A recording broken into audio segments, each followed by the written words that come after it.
That's why I say, yeah, welcome to another series of the self-support series. This will be a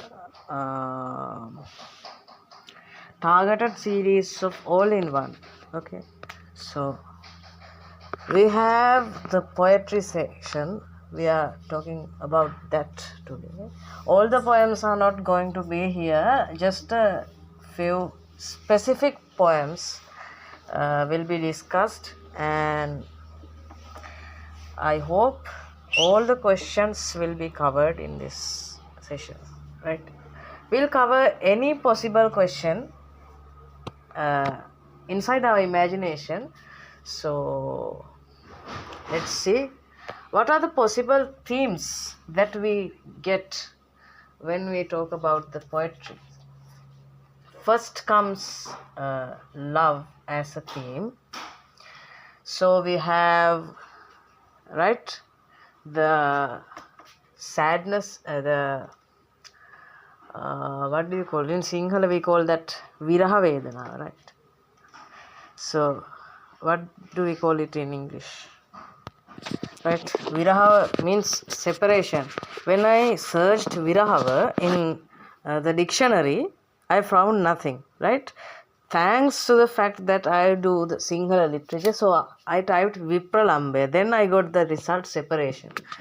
Anyway, so first we have the theme of love, then we have the theme of nature, then we have war and religion, then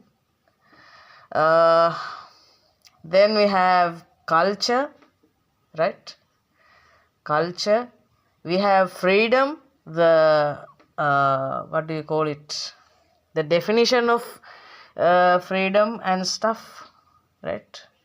Freedom, we have death, suffering, right? Suffering and death as one theme and two themes. We've got this before as well. So suffering, then death, right? Death, right? So we have these things. What else? Working class, the unfairness, injustice, right? What do you call it? Right, we call it in Sinhala Samaja Asadharane. So what is it in English? We can't say that it's unfairness of society or anything. We'll just search in the dictionary. It's simple.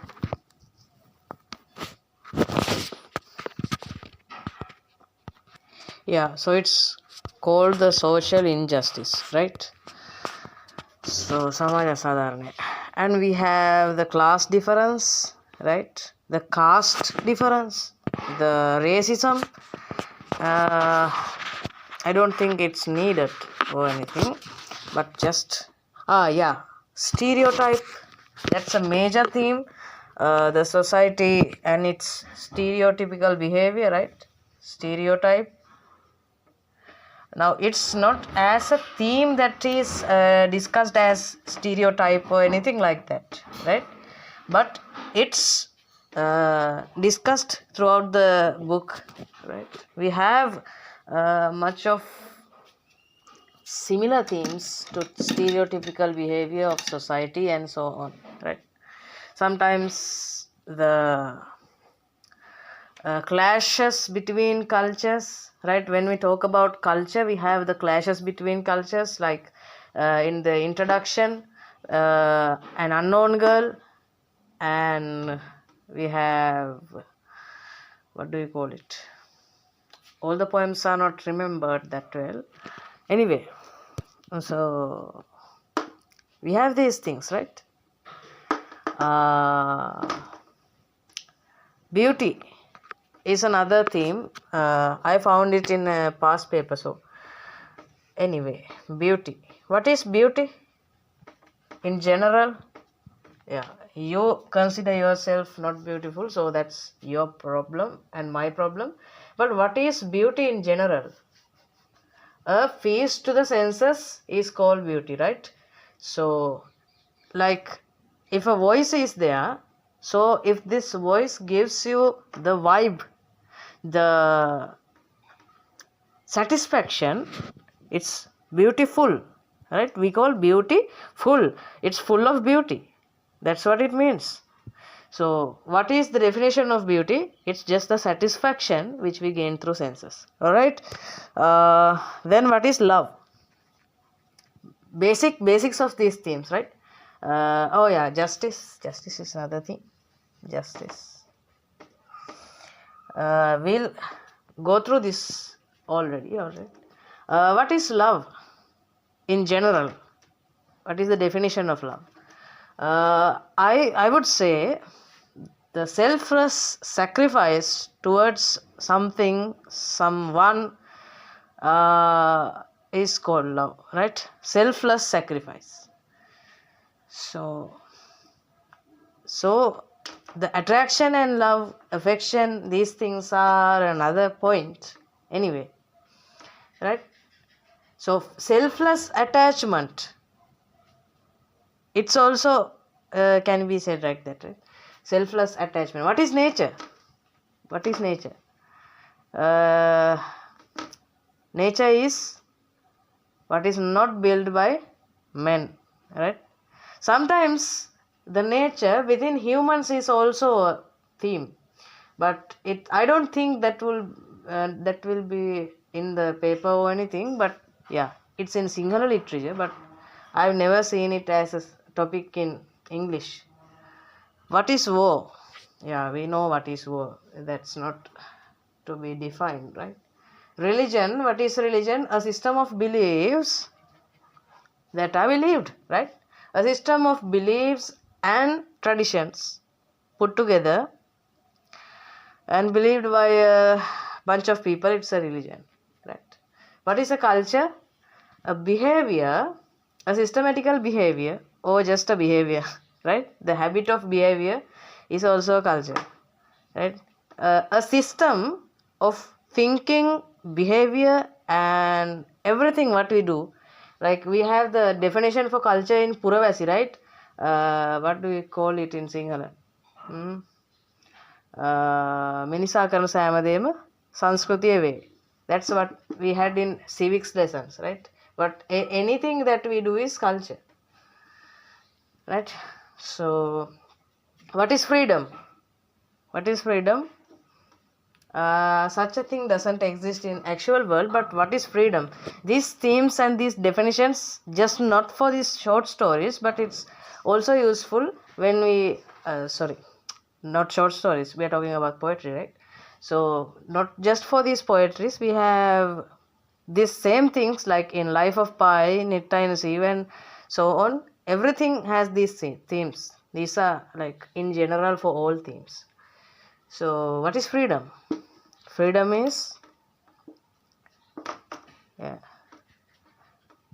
I guess not being with boundaries or something. We can just translate freedom to Sinhala as Nidahasa, but what is freedom? That's the problem. Yeah. When you get it, you will understand. You are just not yet free, right? Let's ask ChatGPT.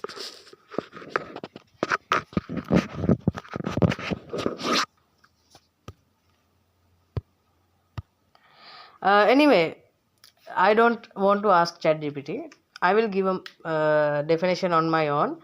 The ability to choose to cross boundaries, right?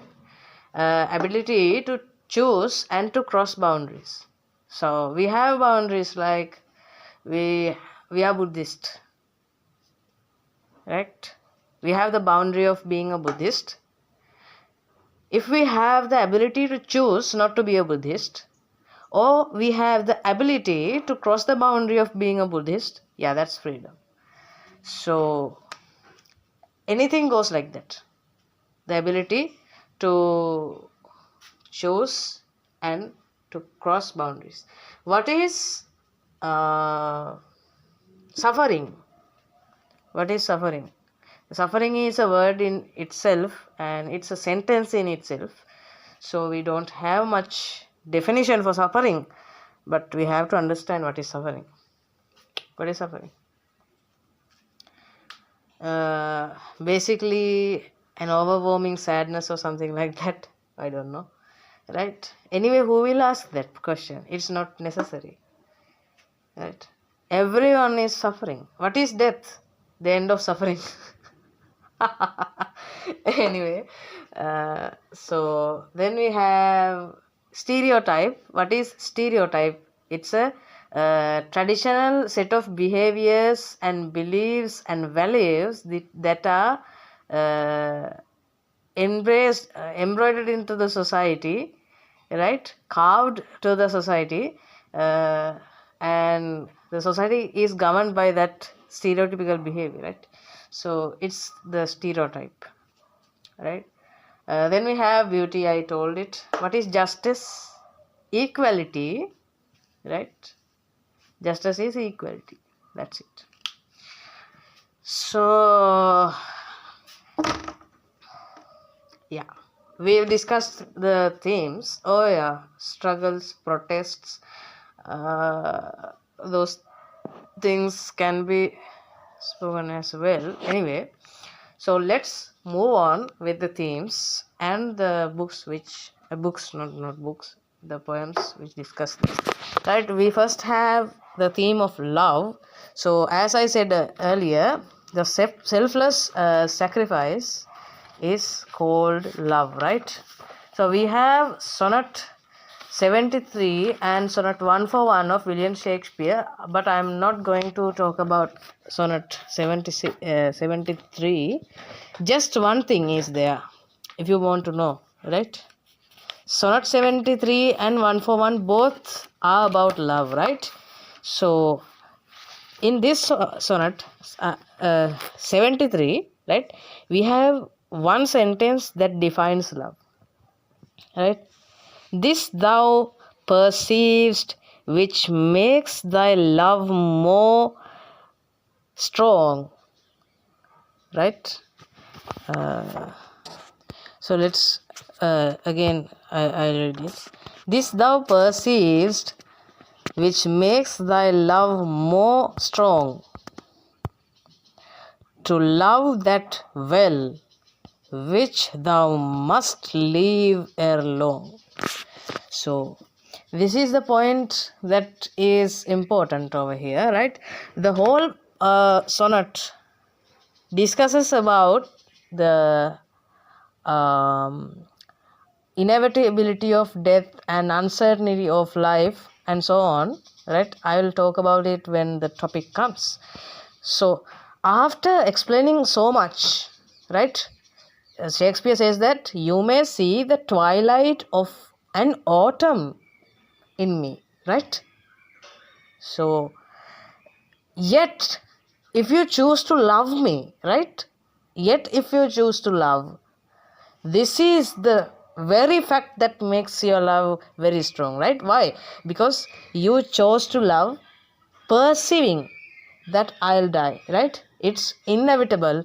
You know that it should be left, right? You must leave it alone, but you know that still you love it, right? That's love. So Shakespeare is giving a nice explanation over here.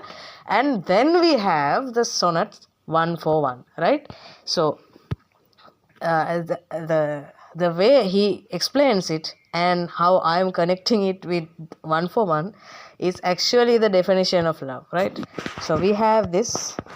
I'll just read it, right? In faith, I do not love thee with mine eyes, for they in thee 1,000 errors note. But 'tis my heart that loves what they despite. So remember this line, right? Which line? But 'tis my heart that loves what they despise. Right? What they despise? Who? What is this they? But which thing is this word they referring to? Eyes. Okay? Eyes.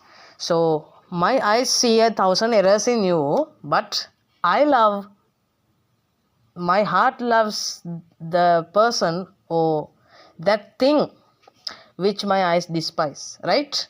So that's what is going on here, right? Who is despite of wave is pleased to dot, right? Now this who is referring to my heart, okay? Now this is the beauty of Shakespeare's poems. These are always connected with each other, right? The first line was connected with the second, then it connected with the third. So nice, dude. Alright, anyway. Know are mine ears with thy tongue's tune delight. No tender feeling to be touch prone, right? So neither am I delighted with your words, your tone or anything, right? Nor my body is getting any extreme pleasures by touching you or anything, right? No taste nor smell, desire to be invited to any sensual feast with thee alone, right? So neither my nose nor my taste or anything is invited to be in any sensual feast with you, right? I don't have any sensual desires for you because all the senses are betraying me, right? It's saying no, this is not a good person or something like that, right? The words aren't that delightful, the look is present with thousands of errors, the touch is not that smooth or anything that is worth craving to a sensual feast, nor smell nor the taste, right? Nothing. But still what happens? But my five wits nor my five senses can dissuade one foolish heart from serving thee, right? See the effect of love, right? That's I mean, who can describe that?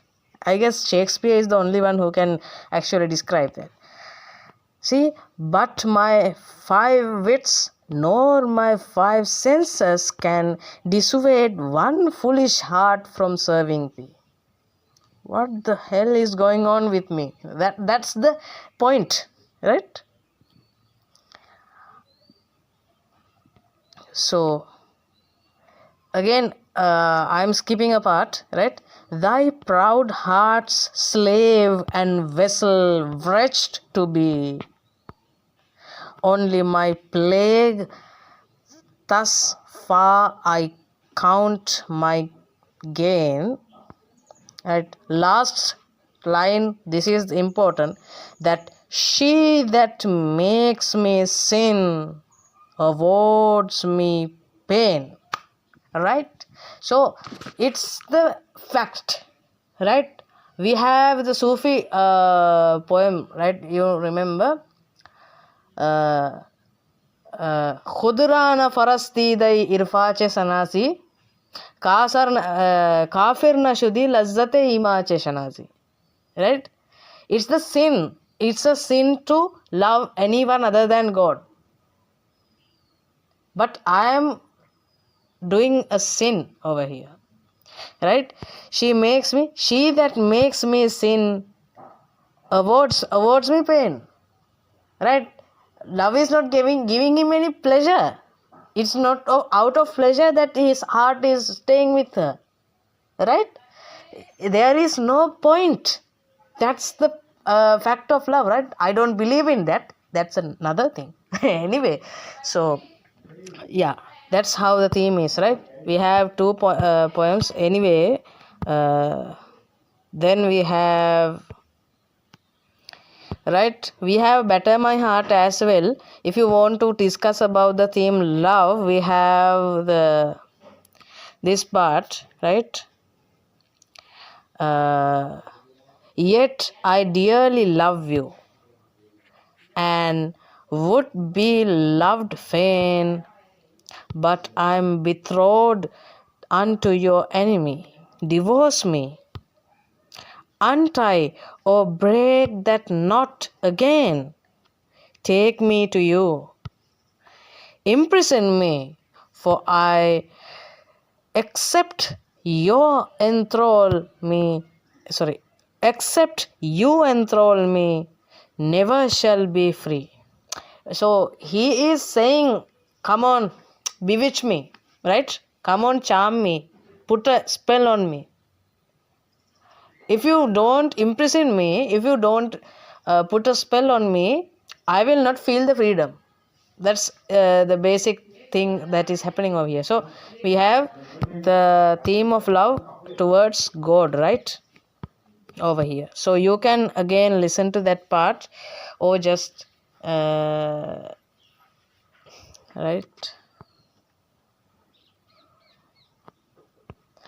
Then we have not go and catch a falling star. Okay, not that. Nor to the memory of Mr. Autumn or anything else. Then we have remember from Christina Rossetti, right? So let's try to have a conversation of that. Remember me when I am gone away, gone far. What do you think? Again, I will say, remember me when I am gone away, gone far away into the silent land, when you can no more hold me by the hand, nor I half turn to go, yet turning stay. Remember me when no more day by day you tell me of our future that you planned. Only remember me. You understand? It will be late to cause. It will be late to console. Now the spelling is counsel, right? COUNSEL. Then or pray. Right? It will be late to counsel then or pray. Yet if you should forget me for a while, and afterwards remember, do not grieve. See how cute it is, right? I'm just saying that, okay? For if the darkness and corruption leave a wastage of the thoughts that once I had, better by far you should forget and smile than that you should remember and be sad. Damn it. So this part is very important because the narrator's love is highlighted and it's really present over there, right? So see this last part, better by far you forget and smile than that you should remember and be sad, right? See, again I will say that better by far you should forget and smile than that you should remember and be sad. So what we say, remember when I am gone, right? Yeah, that's what she said as well, right? Remember when I am gone far away, gone far away, gone far away into the silent land.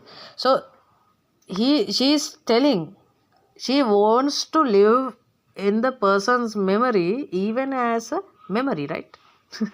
So that's what is. I want to live with you after my death, even as a memory. Yeah. Afterwards, you will get a priest and imprison me and put me into the ocean. That's fine. But anyway, so what is she saying here? Remember me when I am gone far away into the silent land. I am gone far away. I am repeating it because it's repeated in this book, right? I am not crazy enough to say the same thing, right? When you can no more hold me by the hand, right? So this is really heart touching, and this have the Vipralamb Shungare, right? The separation, right? So remember me, and this line highlight this. Only remember me. You understand, right? This is the part. Only remember me. Then there is another line that I recommend for you to have as a quotation, right? And afterwards remember, do not grieve. And afterwards remember, just remember, okay? Do not grieve. That is the point what she is saying, that all right, I will die, do not cry. That's the whole point, right? So the effort that she is putting to console her lover, right? That's appreciable. What am I saying? Right, we want love, right? You want love, I want nothing. Alright, Suicide in the Trenches is a war poetry, we know. Morning at Window is another damn thing. Then we have Fisherman Mourned by His Wife, right? So this poem is not exactly contained with the theme love or anything, right? But it has the theme, right? This poem basically revolves around the uncertainty of life and inevitability of death and so on, but it has the theme of love as well. So yeah.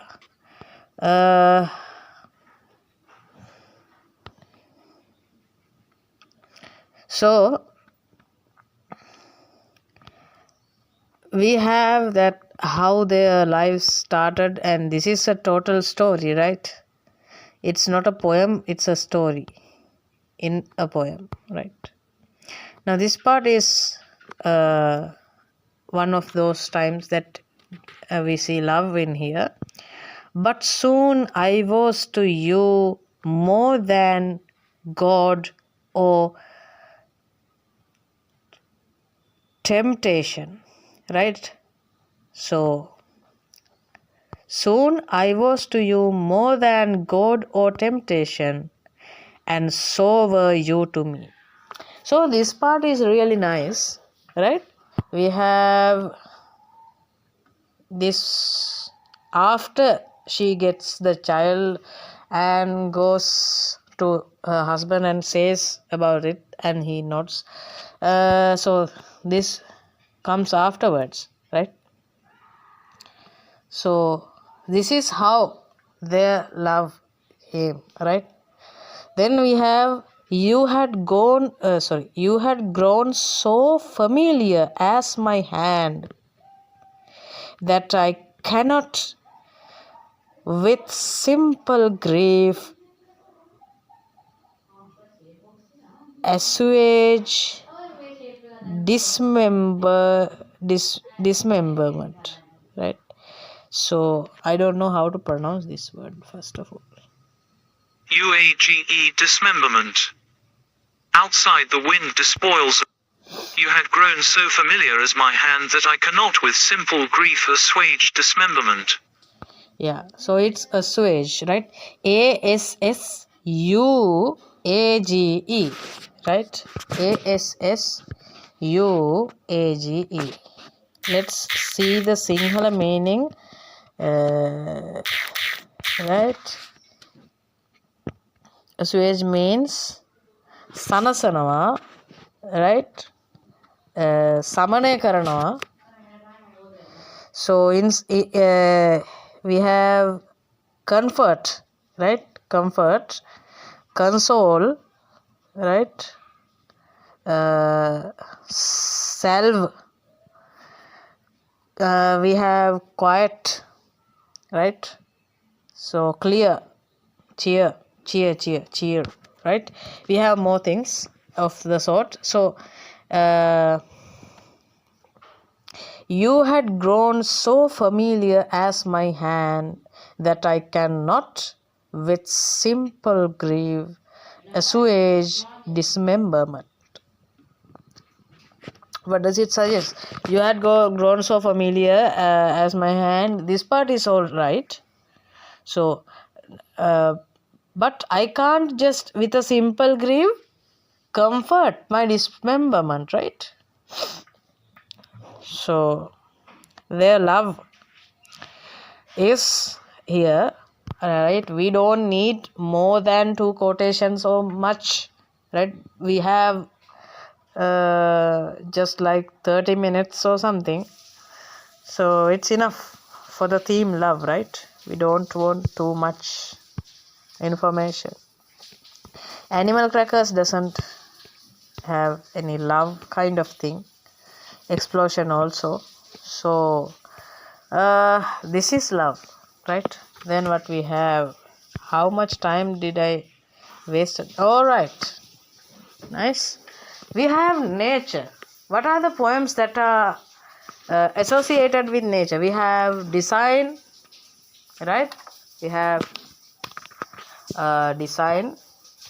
Ode to Nightingale. Yeah, I know you hate this poem, but it has it, right? We have design. We have Ode to Nightingale. Just as a fact, we have Sonnet 73. Yeah, a fan of Shakespeare. All right, we have Sonnet 73. Then we have Spring and Fall, right? Spring and Fall. Yeah. Then we have Slumber Did My Spirit Seal, right? To a Snowdrop, a lot, right? To a Snowdrop, right? Yeah. What else? Right. We've written like 1, 2, 3, 4, 5, 6, 7 poems. So don't worry, you don't have to discuss about Ode to Nightingale. All right. So we have more than enough poems over here. Right. So what are the choices that you would make, right? As you are a big fan of Shakespeare, so you would take the Shakespearean poem. Yeah. Then Spring and Falls, don't know, but To a Snowdrop for sure, because you love Wordsworth so much, right? Is your crush or something. Slumber Did My Spirit Seal is also factly because it's his poem, right? So anyway, we'll talk about Spring and Falls as well, because Slumber Did My Spirit Seal has a bit less natural elements than Spring and Falls. So I would suggest Spring and Falls over Slumber Did My Spirit Seal. So we have Robert Frost, Design, right? So either we can take Sonnet 73 and anyway we'll talk about all, right? You choose at the exam, because it's up to your memory capacity and so on. So we'll start from Sonnet 73 again. So we have Sonnet 73 by William Shakespeare, right? That time of year thou mayst in me behold, when yellow leaves or none or few do hang upon those boughs which shake against the cold,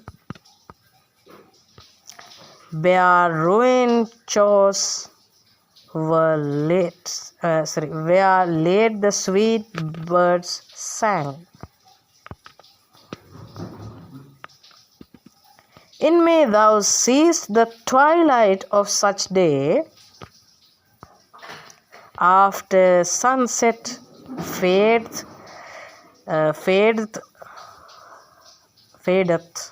I guess, in the west, which by and by black night doth take away. I wouldn't go far because this is enough for the following topic, right? So, in me, right? Now, the first line is, that time of year thou mayst in me behold. We will, what do you call? We will rephrase the poem to understand it, right? Thou is equal to you, so mayst equals to may. So in right, we have that time of year you may in me behold means see. So you may in me see. Now I will rephrase it like this.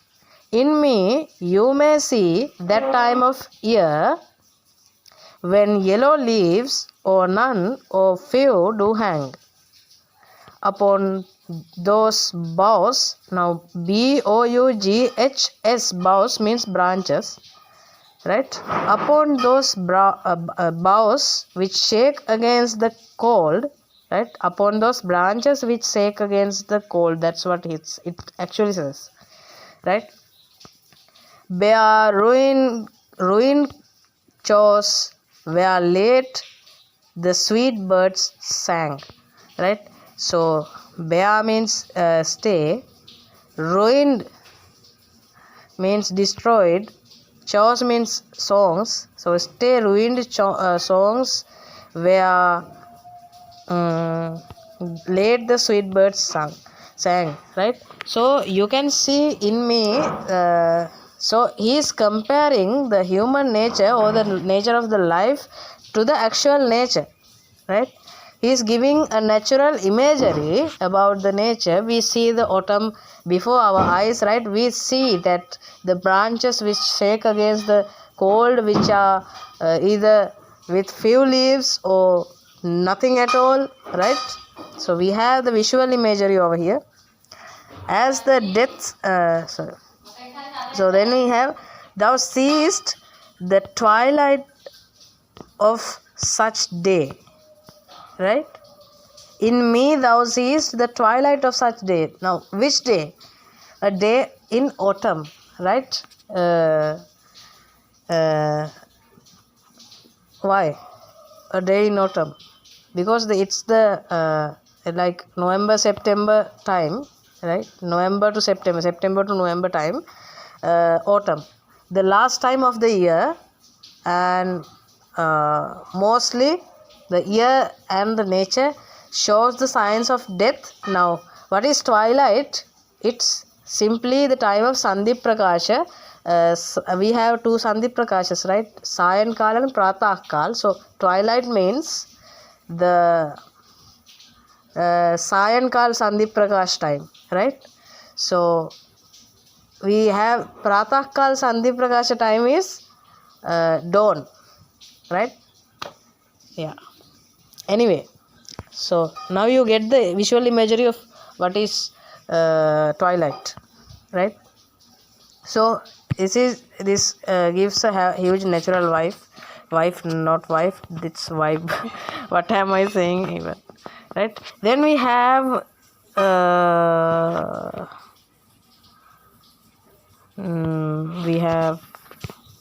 what? So Shakespeare has used these elements to highlight the human nature, right? The death, the life, right? This human nature, this uncertainty of life and so on, right? Everything has been shown to us through the nature.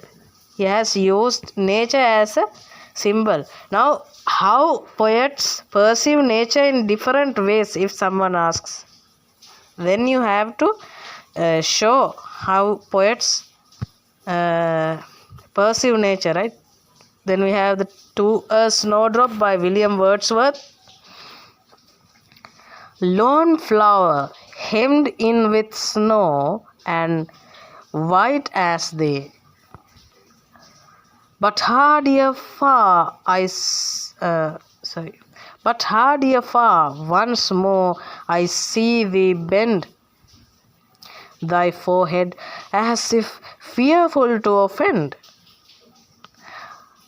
Like an unbidden guest, though day by day storms sailing from mountain tops waylay. The rising sun and on the plain descend, yet art thou welcome as a friend, whose zeal outruns his promise, right? Blue-eyed May shall soon behold this border thickly set, which bright jonquils their odor lavishing on the soft west wind, right? This frolic peer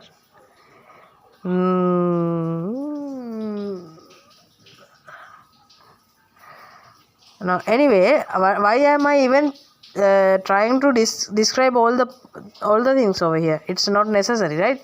So Shakespeare used the nature as a metaphor, as a symbol to describe how the life is uncertain and so on, right? He used it as a symbol, as a parallel, right? But here Wordsworth uses the same nature, right? Not the same nature, but the nature is always the same, right? So Wordsworth uses the nature not as a metaphor or anything. He is trying to motivate us through the nature, right? He finds nature and natural things as inspiring, right? He is inspired by this snowdrop, right? So the behavior, the endurance and everything of this snowdrop is fascinating to him, interesting to him, and he is motivated by it, right?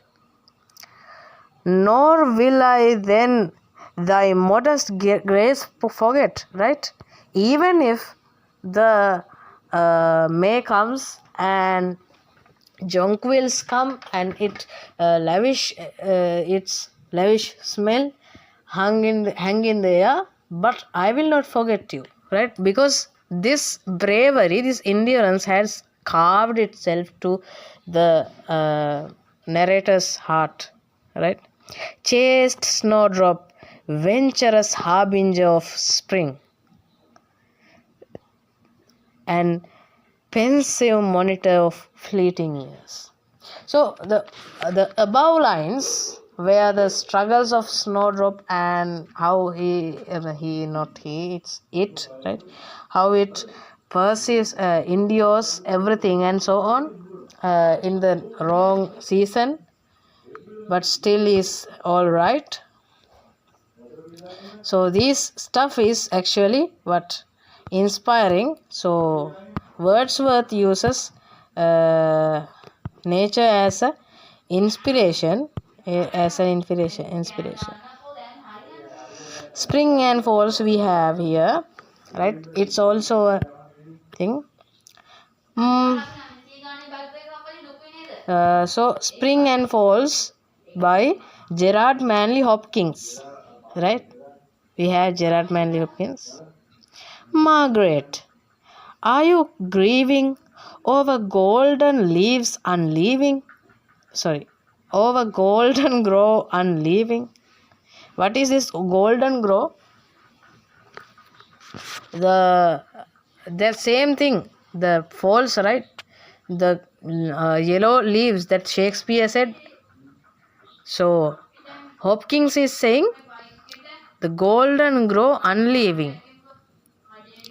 Leaves like things of man, you with your fresh thoughts care for. Can you? Ah, as heart grows older, it will come to such sights cold. So first you can take first two lines like the golden leaves unleaving and so on. Not golden leaves, golden grow spelling golden, then grow, grove, grow. Unleaving is un and leaving, right? So this part is also a nice quotation. As the heart grow older, it will come to such sights cold, right? So now no matter child the name, sorrow's springs are the same, right? So it's also a nice one.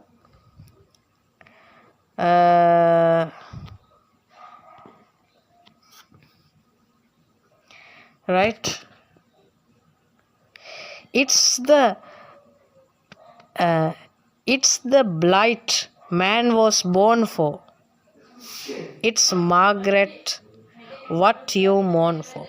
So this is the last two lines. This is not about nature, it's about life and death. I will describe later, right? So we have another nature poem designed by Robert Frost, right? I found a dimpled spider, fat and white, on a white heel all holding up a moth, like a white piece of ragged stained cloth, asserted characters of death and blight. So everything is not to be described, right? You aren't going to remember the whole poem, being the lazy beast you are. Anyway, so the first two lines is a nice quotation. See, first couple of lines. See, I found a dimpled spider, fat and white, on a white heel all holding up a moth. Pretty natural scene, right? Pretty natural scene, a coincidental but a pretty natural scene, right? So it's nature. This whole scene is happening in the nature. What is the point? How do you compare this with the Shakespeare's and Wordsworth's poem? Shakespeare used nature as a symbol, as a parallelism, right? Paradox, not a paradox, sorry, as a parallel way to describe the journey of a human, right? Then Wordsworth took nature as a motivation. Now what is Robert Frost doing over here? He is describing the nature, right? Being amazed and asking, questioning the nature, right? See, questioning the nature.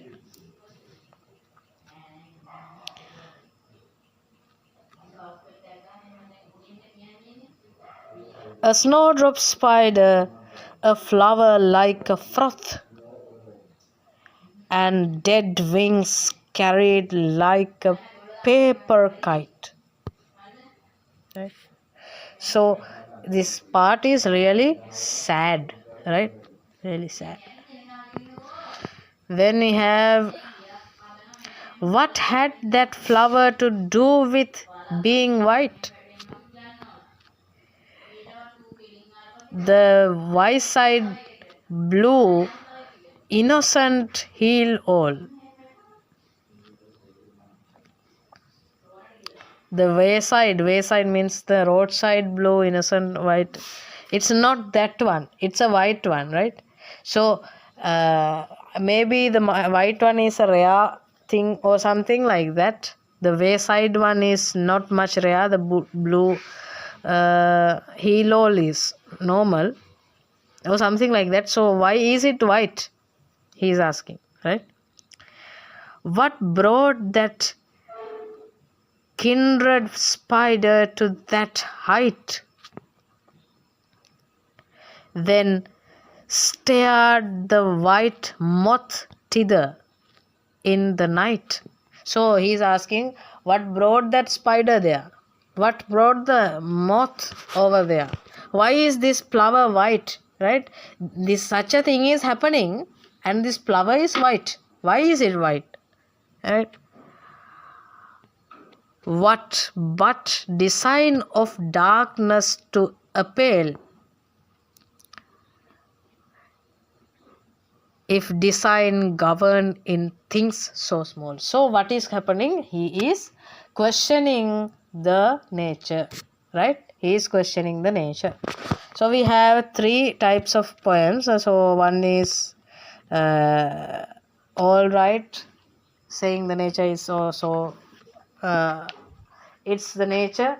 One is saying it's the nature, other is questioning why is it the nature, and other is saying again it's the nature, right?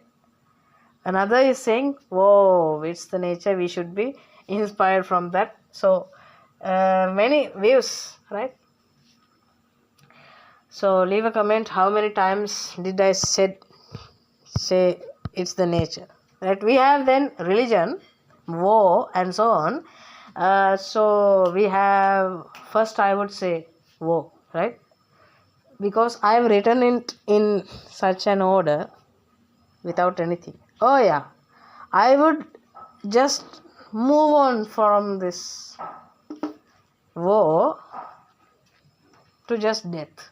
Okay, I will take war afterwards, because I just described these things and I will go to war and I will have to describe this once more. It's a total disaster, you know. We have death and suffering. I'm not going to say it's the same or anything.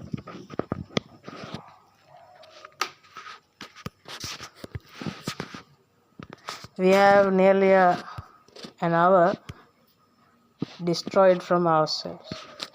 So, inevitability of death, we have here, Margaret, why are you grieving? Right?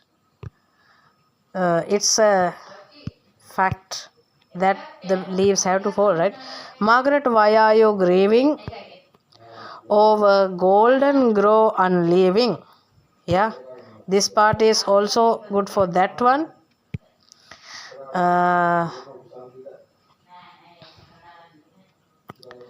And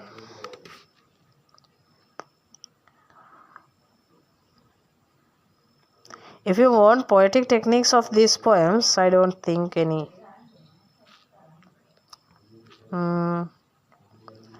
What? Right? So, and yet you will weep and know why now matter child the name. Now no matter child the name, sorrows springs are the same, right? It will happen no matter who you are, right? It's inevitable. That's inevitability of death over there, right? Then we have, it is the blight. Blight means the sadness, the misery, the suffering, right? It is the blight man was born for. It is, Margaret, what you mourn for, right? Then we have another part. As the heart grows older, it will come to such sights cold. So that's another part or another point, right? All of these quotations show that death is inevitable, life is uncertain. Most of all, we have our favorite one. What is our favorite one? Slumbered in my spirit seal, right? So here is slumbered in my spirit seal. A slumber did my spirit seal. I had no human fears. She seemed a thing that could not feel the touch of earthly ears. No motion has she now, no force. She neither hears nor sees. Rolled around earth's diurnal course with rocks and stones and trees. So we have the rocks and stones and trees as parallelism, comparison, right? Then a slumber did my spirit seal has the alliteration, right? Alliteration. She seemed a thing that, so here she seemed a thing is a highlighted phrase because she is a person. So he could have said that she seemed a person, that no, he said she seemed a thing because he knows she is no longer there, right? So this is death, right? The sorrow of death, the misery of death. Oh, so sad. Why am I doing this? Right. And we have the chimney sweeper also has a quiet theme of death and suffering. Death and suffering goes with one. I will talk about the death and suffering in chimney sweeper when I come with suffering, right? Now this is just death, right? But in spring and falls, I talked about suffering as well, a bit.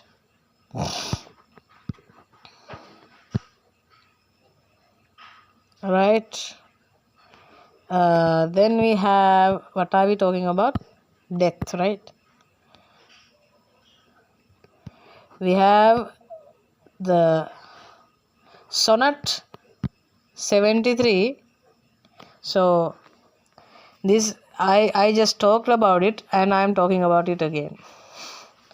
So we said that in May thou mayst, right, what I said, that time of year thou mayst in me behold, when yellow leaves or none or few do hang upon those boughs which shake against the cold, bare ruined shores, CHORS, not CHOIRS, right?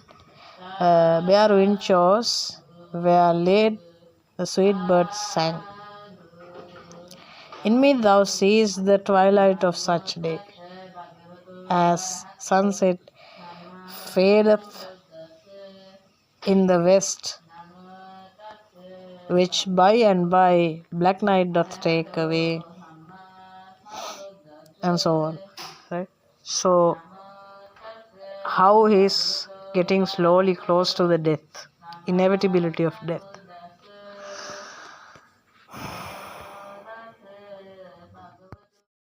So as we talk about death, the most unforgettable poem is I guess Fisherman Mourned by His Wife, right? So it contains death itself, right? Mourning is after death. So it's some poems like Among School Children are also in the list, but I am not going to describe them. That's the fact, right? So we have my most mistake is that anyway I just waste time like this. That's it, right? We have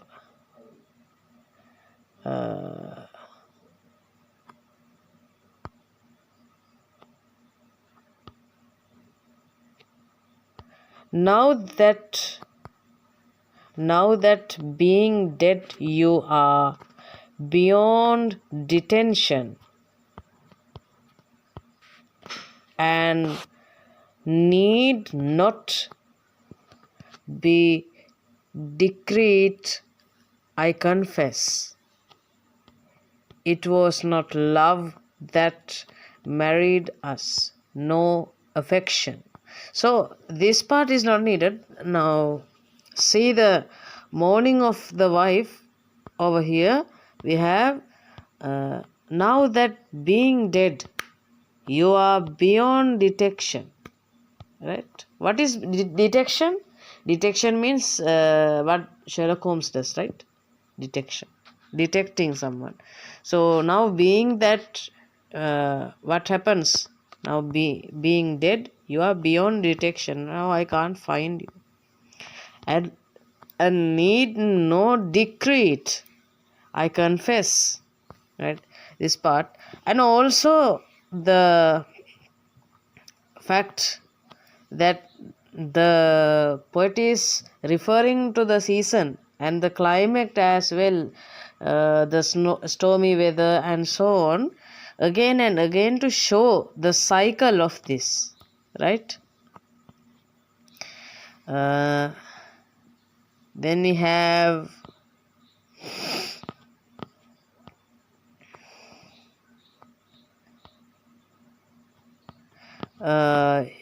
I just told you that, right? Yeah, this part is also nice. Men come and go, some say they understand. Our children weep, the youngest thinks you are fast asleep. This part actually gives me goosebumps because I don't know how a child can actually accept the fact that his father is dead, right? So it's there, right? There is fear and wonderment. You had grown so familiar as my hand, but I cannot with simple grief assuage, I guess, assuage, right? ASSUAGE, dismemberment, right? So this is also a nice part because the reaction of the family members and the grief and the suffering which is caused by this death of this fisherman is there, right? We have that over here, right? Outside the wind, despite of leaf, trees, and it used to nurse. Anyway, these parts are always like the same, right? The sky cracked like a shell again. So this is right. This firstly showed the moment when they broke the barrier and entered the marital life, right? So at that moment also this showed, and again this is there. So you can say the sky cracked like a shell again. So this is despite of his death, everything is going as normal, right? We have that when Wordsworth says that she seemed a thing that could not feel. She is compared to the diurnal course and the, what do you call it? Hmm? The rocks, trees, and so on. So the nature will move on, like a single death will not affect it. So the same is shown here as well, right? The death is inevitable and grieve to the human being, but the nature is always the same, right? We have the sky cracks like a shell again. So someone practical has gone to make them bring a hearse. You know hearse, the one that carries the dead bodies? Yeah, that hearse. So that part is also a simile, and it gives a visual imagery as well. Yeah. Then we have, you can either take explosion, suicide in the trenches, those all are okay. So I'll just go with suicide in the trenches first, right? Explosion is too hard to remember as well. Demotivation is not a good habit, right? Anyway, I'll just read the whole poem. I knew a simple soldier boy. What this simple soldier boy has an alliteration, right? Simple soldier boy, this adjective gives that he was a simple person, right? This simple means the mind, right? This may refer to anything, the person's mind, the health, right? He must be a newbie, right? I knew a simple soldier boy who grinned at life in empty joy, slept soundly through the lonesome dark, and whistled early with the lark. In winter trenches crowd and glum, with crump and lice and lack of rum, he put a bullet through his brain. No one spoke of him again. I should just read poetry, right? You smug-faced crowds with kindling eyes, who cheer when soldier lads march by. Sneak home and pray you'll never know the hell where youth and laughter go. Right? So I hope the expression was enough for your understanding, right? The rest is up to you because we are the same person. Anyway, if you want, I can just say it. How the pressure has been built up in his mind. I'll just go with it. Right. You smug-faced crowd with kindling eyes. You get the visual imagery, right? The kindling eyes from Doraemon. Yeah. So you get the visual imagery, right? The hell where youth and laughter go, the last line is really expressive. Not for this theme but others, so it's also a fact. He put a bullet through his brain. No one spoke of him again. 2 lines, just 2 lines describing his death, right?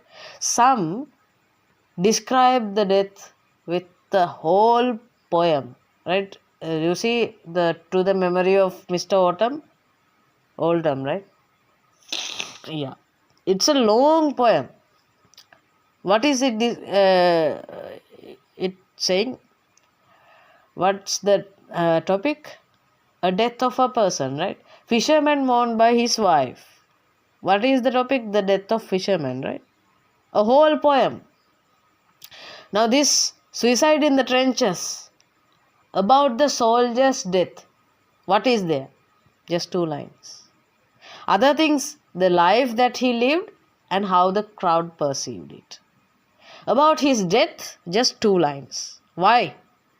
That's the worth of it. That's the worth of it. So, that's how it's treated, and poet is treating it the same way to emphasize the fact that it's treated this way. Right? Just he put a bullet through his brain, no one spoke of him again. That's it. That's it. So, yeah, I'm not going to argue much about it. Design is also a poem which includes death of a spider, but I'm not going to include it in this for a reason. Right? We have Spring and Fall, Shakespeare's poem we had, right? So, yeah, had, right? So we don't need too much poems or too much explanation, so on. So it's enough. Right? So let's go to the suffering section. Right? Let's go and suffer with them. So what is suffering? And how people perceive it. Sometimes we have the topic of suffering and death, and sometimes we just get the suffering. That's it. So which poems of these death poems do carry the weight of suffering? Fisherman mourned by his wife creates a suffering caused by the death of the fisherman. That's why the children weep, and that's all the things, right? The wife is remembering him and understanding, mourning him, right? So there is a suffering. What are the other points that are shown that show suffering? In Chimney Sweeper, we have some suffering stuff, right?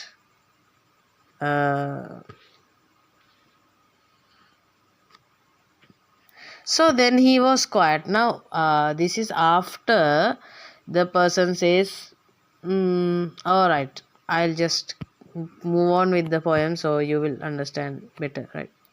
When my mother died, I was very young. My father sold me, while yet my tongue could scarcely cry, weep, weep, weep, weep, weep, weep, weep. Yeah, that's how it is. Anyway, right? So your chimneys I sweep, and in soot I sleep. There's little Tom, Tom Drake, right? So Drake, I guess it's Dacre or something. Dacre, right? Dacre, I guess. So let's go again. There's little Tom Dacre, who cried when his head that curled like a lamb's back was shaved. So I said, anyway, I'll go again. There's little Tom There's little Tom Dacre, who cried when his head that curled like a lamb's back was shaved.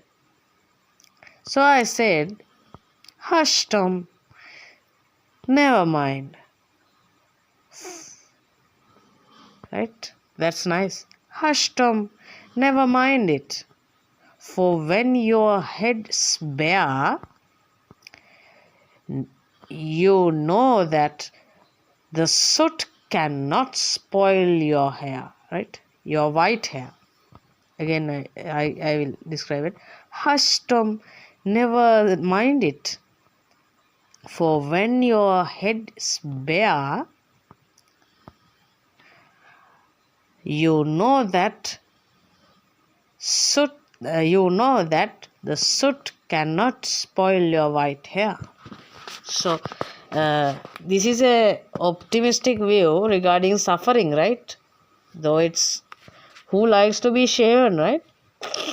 But the narrator is perceiving it in an optimistic way. And so he was quiet. And that very night, as Tom was sleeping, he had such a sight that thousands of sweepers, Dick, Joe, Ned, and Jack, were all them locked up in coffins of black, and they came and by came an angel and by came an angel who had a bright key, and he opened the coffins and set them all free. They then down the green plain, leaping, laughing, they run and wash in a river and shine in the sun. So this part is really important. Just these 2 lines are enough for your quotation, see, right? And he opened the coffins and set them all free. This part is just this part is also enough, right? If you want. And by came an angel who had a bright key, and he opened the coffins and set them all free. So their life has been a prison through this suffering, that death is the only solution that they see. Just exactly as the suicide in the trenches, right? The soldier suffers too much, and that suffering leads to his death. So this is also the same. This boy suffers too much, and his suffering leads to his death, right? The same. And what happens in Fisherman mourned by his wife? Fisherman dies and suffering starts afterwards.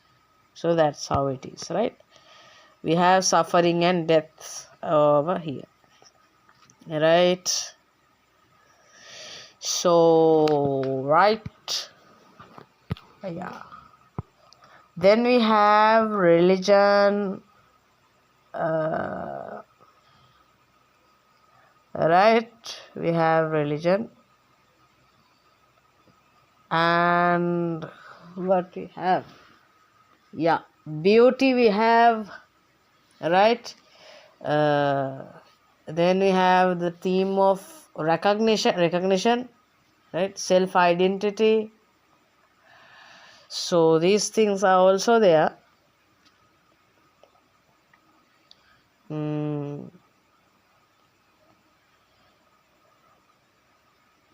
Let's see how it goes after a while.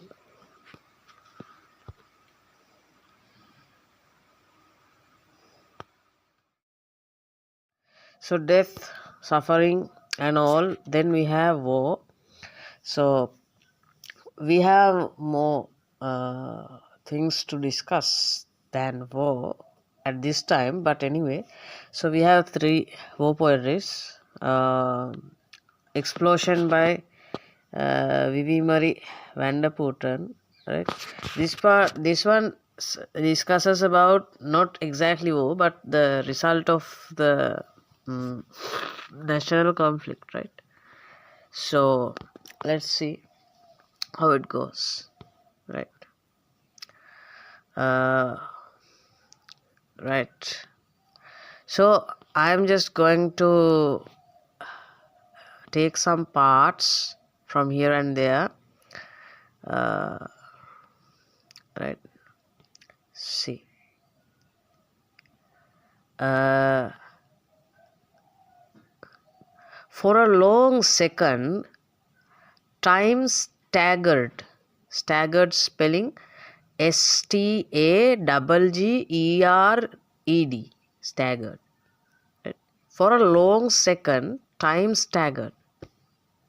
All sounds of a workday morning in the city, even the carving of the cross, merge into a solitary boom, prism of fire and fury. Anyway, the last part is not important. Till boom, you must remember. Okay. Again, I will say, for a long second, time staggered. All sounds of a working morning. Sorry. For a long second, time staggered. All sounds of a workday morning in the city, even the carving of the cross, merged into a solitary boom. So this boom is just a line, right? As we know, the Keti Nisadasa Krutiye, we have the Turusenagaha Tanapandura in Sinhala literature, right? So at that moment, what we see, Turu, one line, Boho, one line, Usya, one line, Matavada. So the same technique is used here. The city is one line, boom is one line, right? The system, right?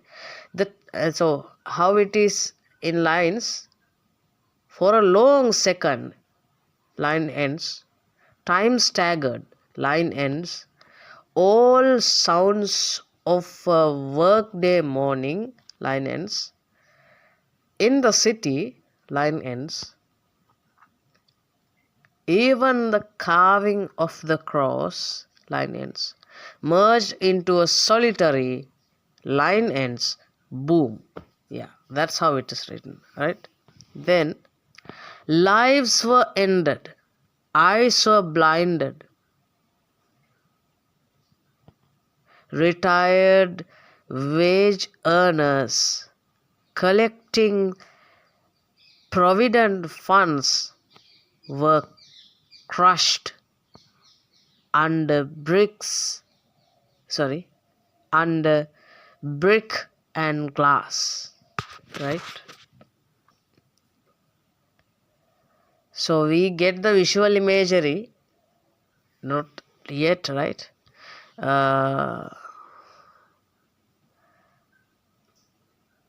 Right, we get the idea. First, the horror, right? The boom scene gives the horror, gives the auditory imagery, right? Then we have this part where we see the casualties, right? Showing the uselessness of war and violence, right? Now, the emphasizing of the retired people over here, we are given the fact that those who died had nothing to do with this conflict, right? They were innocent. So these retirement fund collectors show the innocent civilians, right? Who can be more innocent than a retired person? Because they don't have, being retired means what? Not being able to work anymore. So they don't have anything to do with the conflicts, right? Most innocent people of adults, not children, right? Then, all right. The The nearby vegetable sellers' hands were severed, right? So, vegetable seller, apostrophe S, hands were severed. Women in sari held their eyeballs in their palms, right? So, blood spread, right? And blood spattered, sorry, spread, not spread, it's spattered, and blood spattered the streets, erasing memories. So we have this whole poem. If you can remember the whole poem, I would suggest you to remember the whole poem, right? If you have in memory this one, you have quite a few things as your answer, right? It's a abundance. Again, I will try to say the whole poem without being a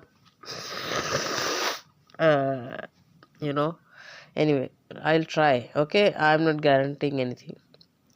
Lives were ended.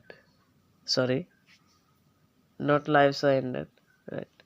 Lives ended, eyes were blinded. Retired wage earners collecting provident funds were crushed under brick and glass. The nearby vegetable sellers' hands were severed like cucumbers. Women in sari held their eyeballs in their palms, and blood spattered the street, erasing memories. Right? Am I good at emotional reading? Okay. So, yeah. Like cucumbers, this is a simile, right? The severed arm like a cucumber, that's a simile. So, we have similes, auditory imagery, right? Yeah. Out of the broken window of a damaged car, dead driver. The radio blared uncathed. A man's pleasant voice announced that big or small, insurance protects them all. So this line is really iconic because according to literature that time there was this insurance, so they had this advertisement line, right? Big or small, insurance protects them all. So this line being here at such a deadly place shows that no matter how insurance protect them or any SHT, so anyway this damage is done, right? Memory is erased, right? The arms severed, eyeballs held in palms, people died, crushed, everything, right? Nothing much over here. She didn't say innocent people or something like that. She said what? Retired wage earners represented the whole civilians, right? All the innocent civilians, because they are most innocent. Then the nearby vegetable sellers.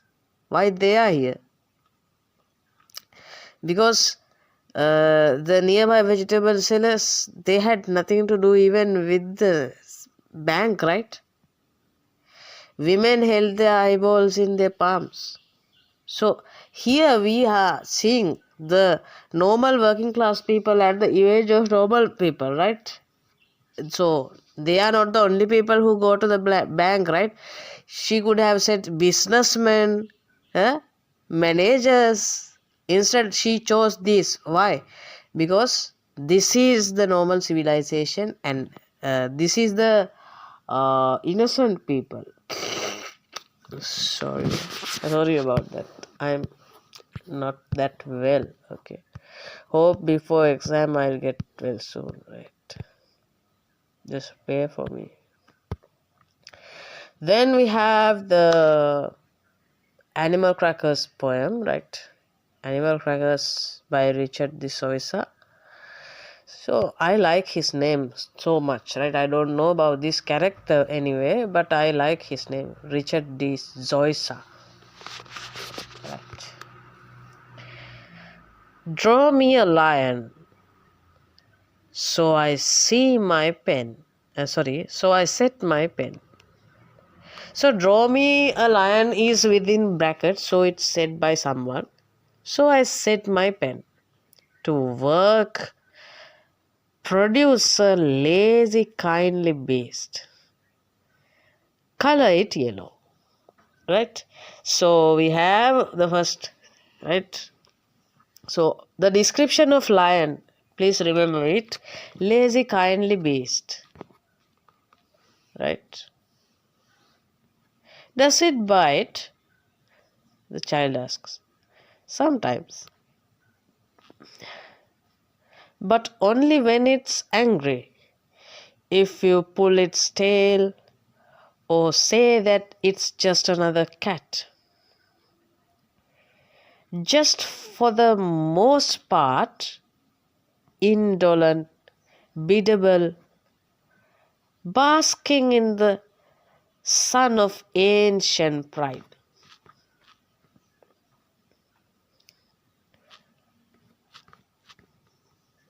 Outside the sunlight seems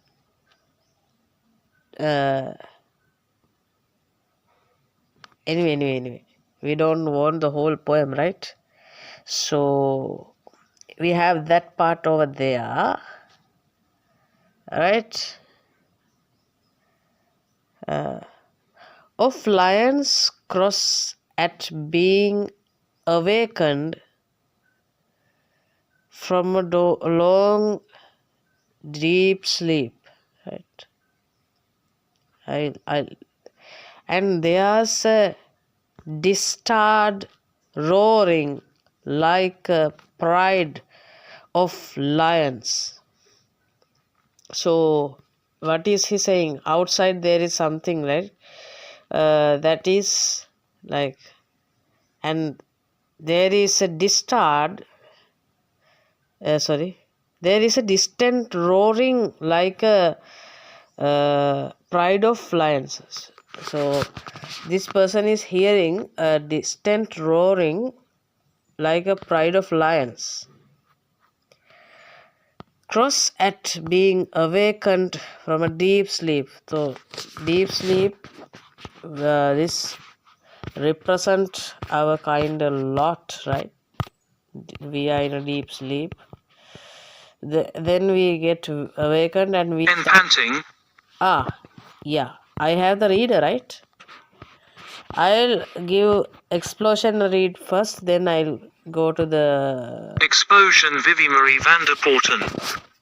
On the day the truckload of explosives drove into the central bank, for a long second time staggered all sounds of a workday morning in the city, even the cawing of the crows merged into a solitary boom prism of fire and fury.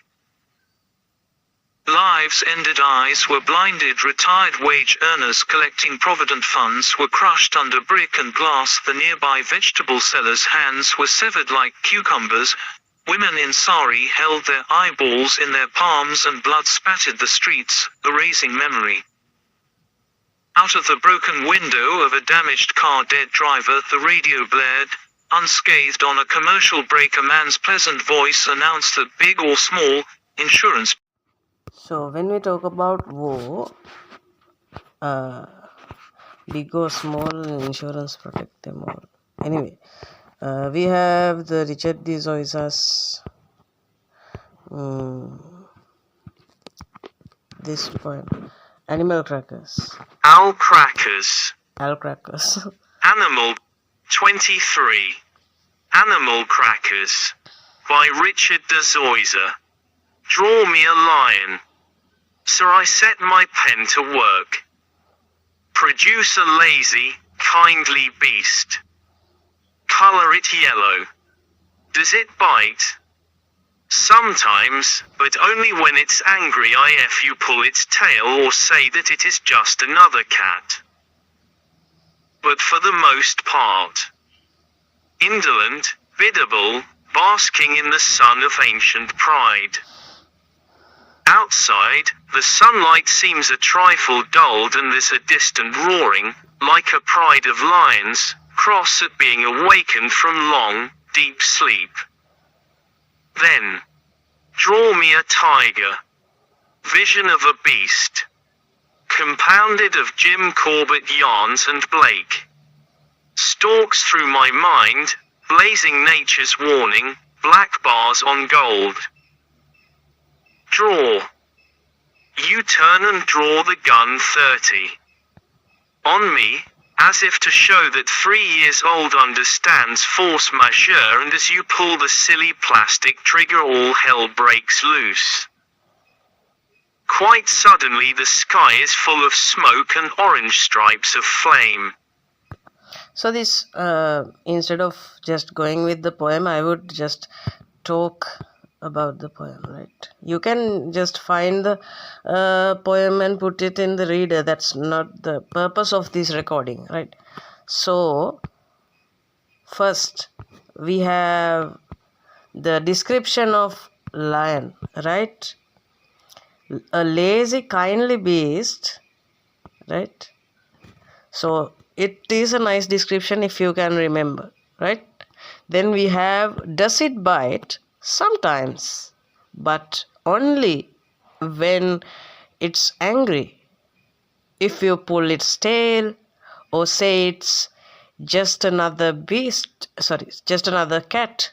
So this shows that none of the animals, even lions, start a war, it start a fight without provoking, right? So here by lions they means the Sinhalese people, so they don't start a fight without any provocation, right? Then we have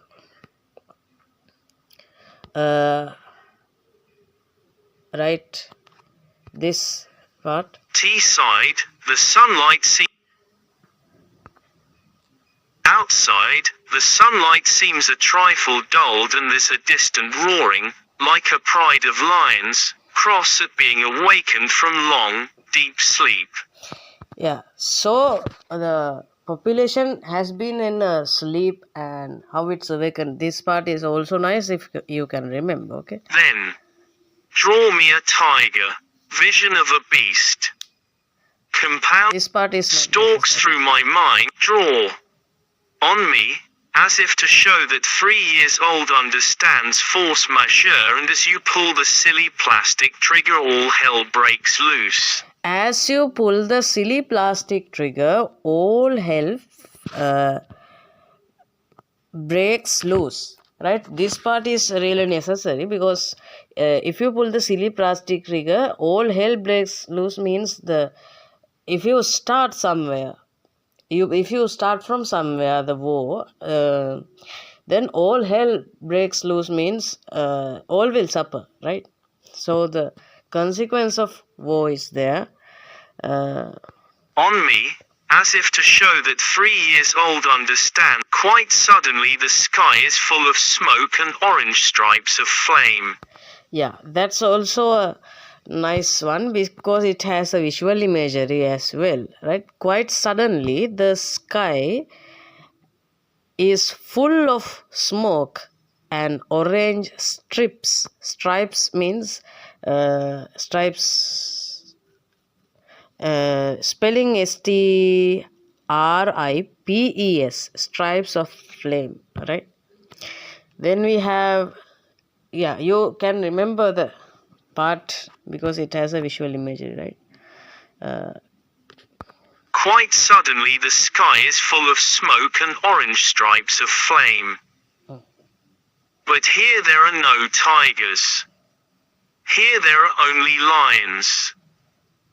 And their jackals run panting, rabid in the roaring's wake, infecting all with madness as they pass, while my lord the elephant sways in his shaded arbor, wrinkles his... So here we have another thing, infecting everyone, right? Infecting all with madness as they pass. That's also pretty accurate about war and stuff, because if someone is not influencing, the matter will die quickly. But there are some people who have violence in their blood, so they don't stop at those times, and they start to influence the matter or amplify the matter. Then we have my lord the elephant. Here we have ancient brows, right?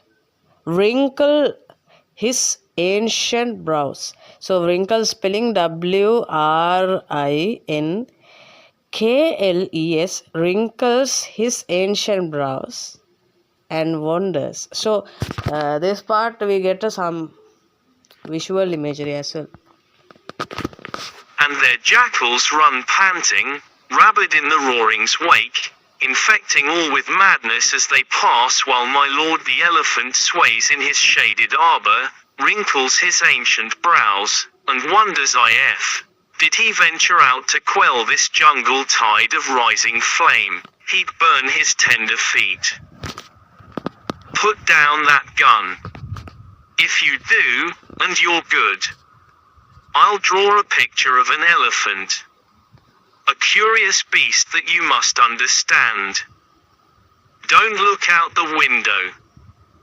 Just a party down the lane, a bonfire, and some fireworks, and they're burning not a tiger, just some silly cat. This part is also nice because, and they are burning not a tiger, just some silly cat. This shows that the ones who are suffering from this war and conflicts are not those who are involved. Instead, they are the innocent people who are suffering, right? Then we have Suicide in the Trenches by Siegfried Sassoon, which is also related to war and violence. It shows how an innocent child NG at the window TS. Wait. How innocent life is taken, right? I'd in the trenches. Wait. Suicide in the trenches. Siegfried Sassoon. I knew a simple soldier boy who grinned at life in empty joy, slept soundly through the lonesome dark, and whistled early with the lark. In winter trenches, cowed and glum, with crumbs and lice and lack of rum, he put a bullet through his brain. No one spoke of him again. You smug-faced crowds with kindling eye, who cheer when soldier lads march by, sneak home and pray you'll never know the hell where youth and laughter go. So this shows the psychological trauma and the deaths of, like, the soldier was innocent, right? A simple soldier boy, not a person who has anything to do with the hatreds or war or anything else. The people and their cheers made these innocent youngsters go to the war and kill themselves out of their, what we call, trauma, right? So we have this violence stuff. Then we get to go to the money and social criticism. So the above one is also a sort of social criticism. I didn't discuss it as a theme, but it's a theme as well. So chimney sweeper is also social criticism, and this is also another social criticism, right? Money. E.Y. Philip Larkin. Money Philip Larkin. Quarterly, is it? Money reproaches me. Why do you let me lie here wastefully? I am all you never had of goods and sex. You could get them still by writing a few checks. So I look at others, what they do with theirs. They certainly don't keep it upstairs. By now they've a second house and car and wife. Clearly money has something to do with life. In fact, they've a lot in common. If you inquire, you can't put off being young until you retire, and however you bank your screw, the money you save won't in the end buy you more than a shave. I listen to money singing.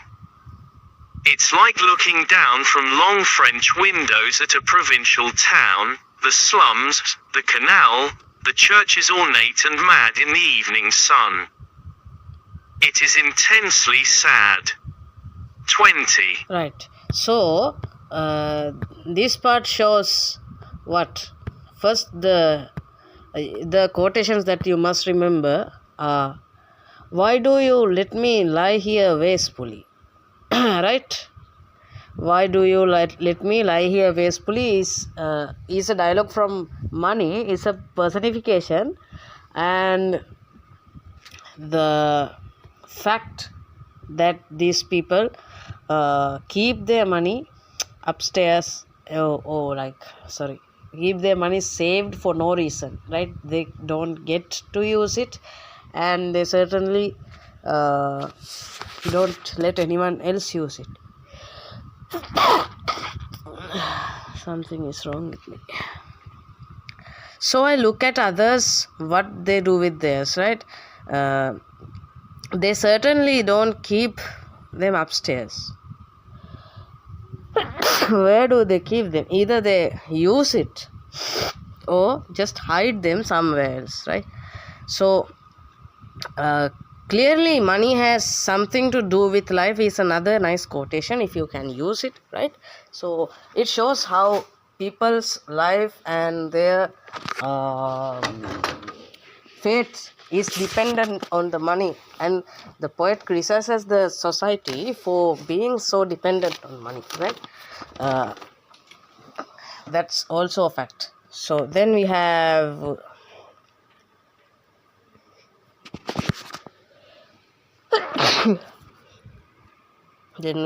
fever and headaches. Anyway, then in fact they have a lot to come in common. I won't discuss that. Then we have the last lines, not the last lines of the poetry. It's the last lines of the third quatrain, I guess. So we have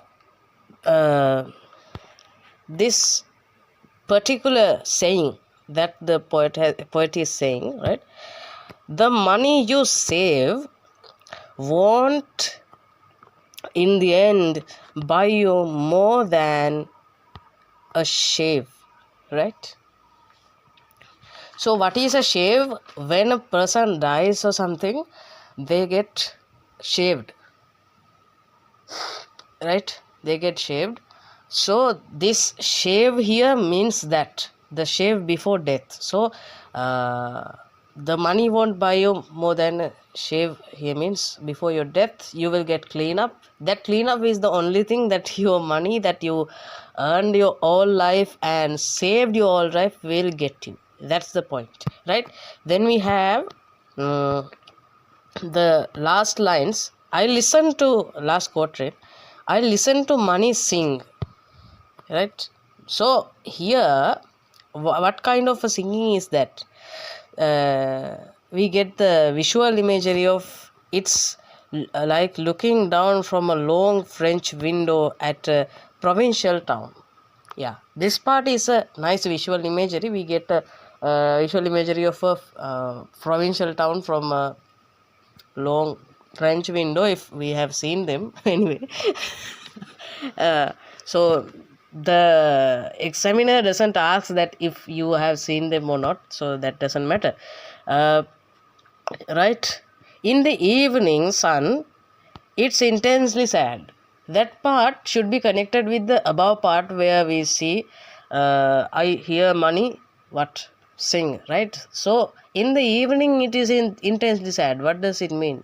The day ends in the evening, we get the wages, we get the payments, we get to count what we've earned, how much we need, right? So when that time comes, it is intensely sad that we don't have enough, right? Some people, the slums, canals, and these provincial town people doesn't have much, and we have the above line where we see, is it money that calls up to me, it's saying, why do you let me lie here wastefully? So some people leave the money lie there wastefully, while others get really sad in the evening after getting their wages, because they aren't getting enough, right? Yeah, that's the problem. So this is the three situations. Some don't have enough, some have too much, some don't spend enough. So anyway, it won't buy you more than a shave. So this is a social criticism. We have another social criticism over there, where we saw the suicide in the trenches. The writer criticizes the society for sending the young people to war, right? So we have another social criticism of cathedral builders. This is also against the social injustice. So design is also another poem against the social injustice. When I get the themes, I'm not now discussing the themes theme by theme. It's damn lazy nature of me that I don't want to go back and forth discussing the themes again and again, so I will just go by, okay, and remind you all of this. So when we come to social injustice, we have money. The social injustice is there, right? Then we have morning at window, we will discuss it later. Then we have design, which is a total social injustice, right? How the powerful press on the powerless, right? That's a thing. And chimney sweeper. Chimney sweeper is not a social injustice, it's a social criticism, right? It comes to the above part, right? So I would suggest that you take a pen and a paper and write down what I'm saying. Because these things are totally messed up in my mind. Anyway, so let's go to the cathedral builders.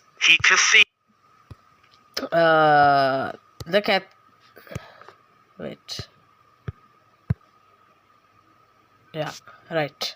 So the cathedral builders, I found a video on the internet. You know what? When I searched for this, I went lost in shorts and so on. Battery was 80 or something. Then I got lost here and there searching for this video. Not searching for this video, I meant to search for this video, and yeah, you know how I am. So this is the video that I was searching for.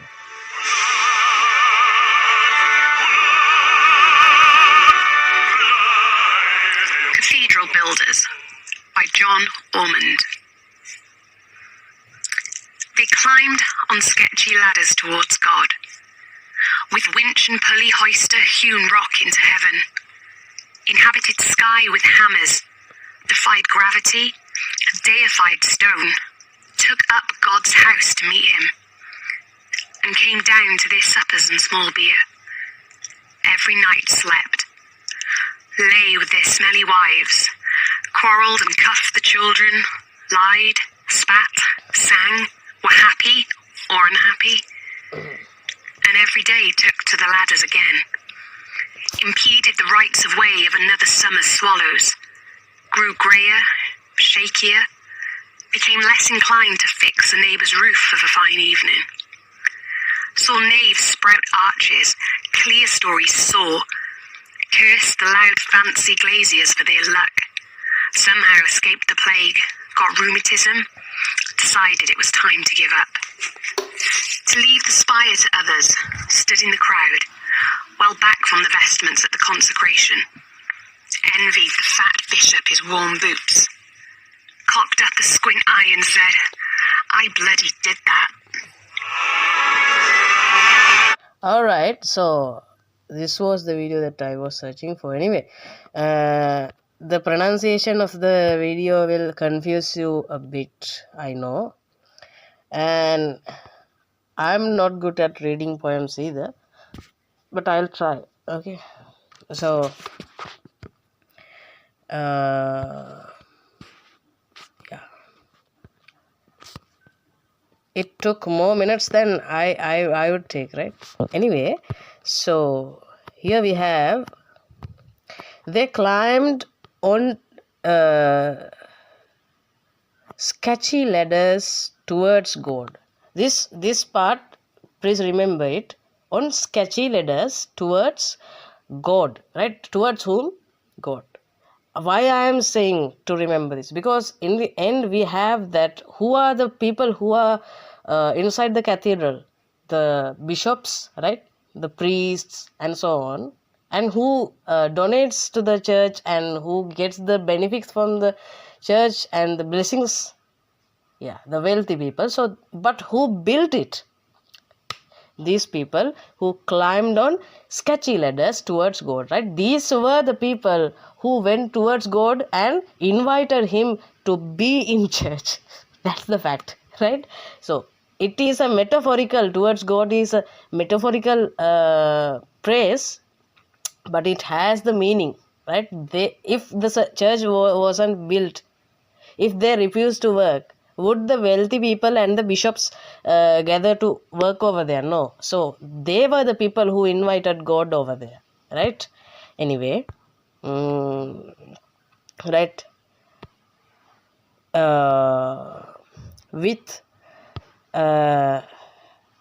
with winch and fully hoisted rows rock into heavens. So that part is not that necessary, right?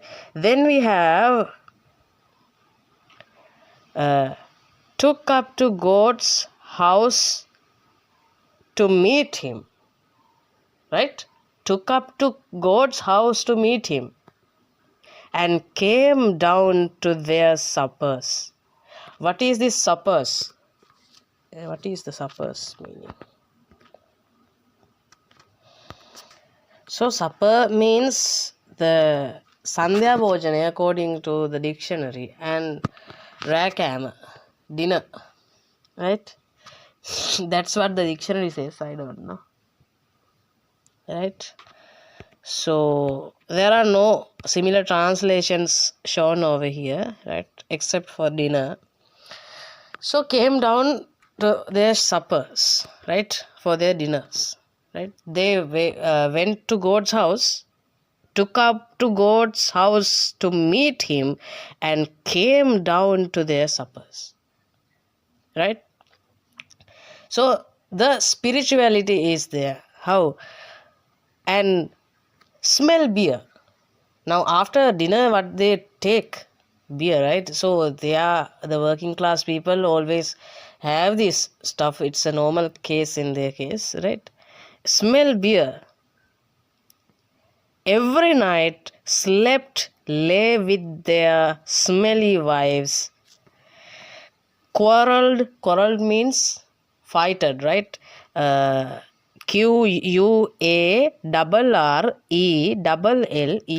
quarreled, right? Quarreled, cuffed, and quarreled, cuffed the children.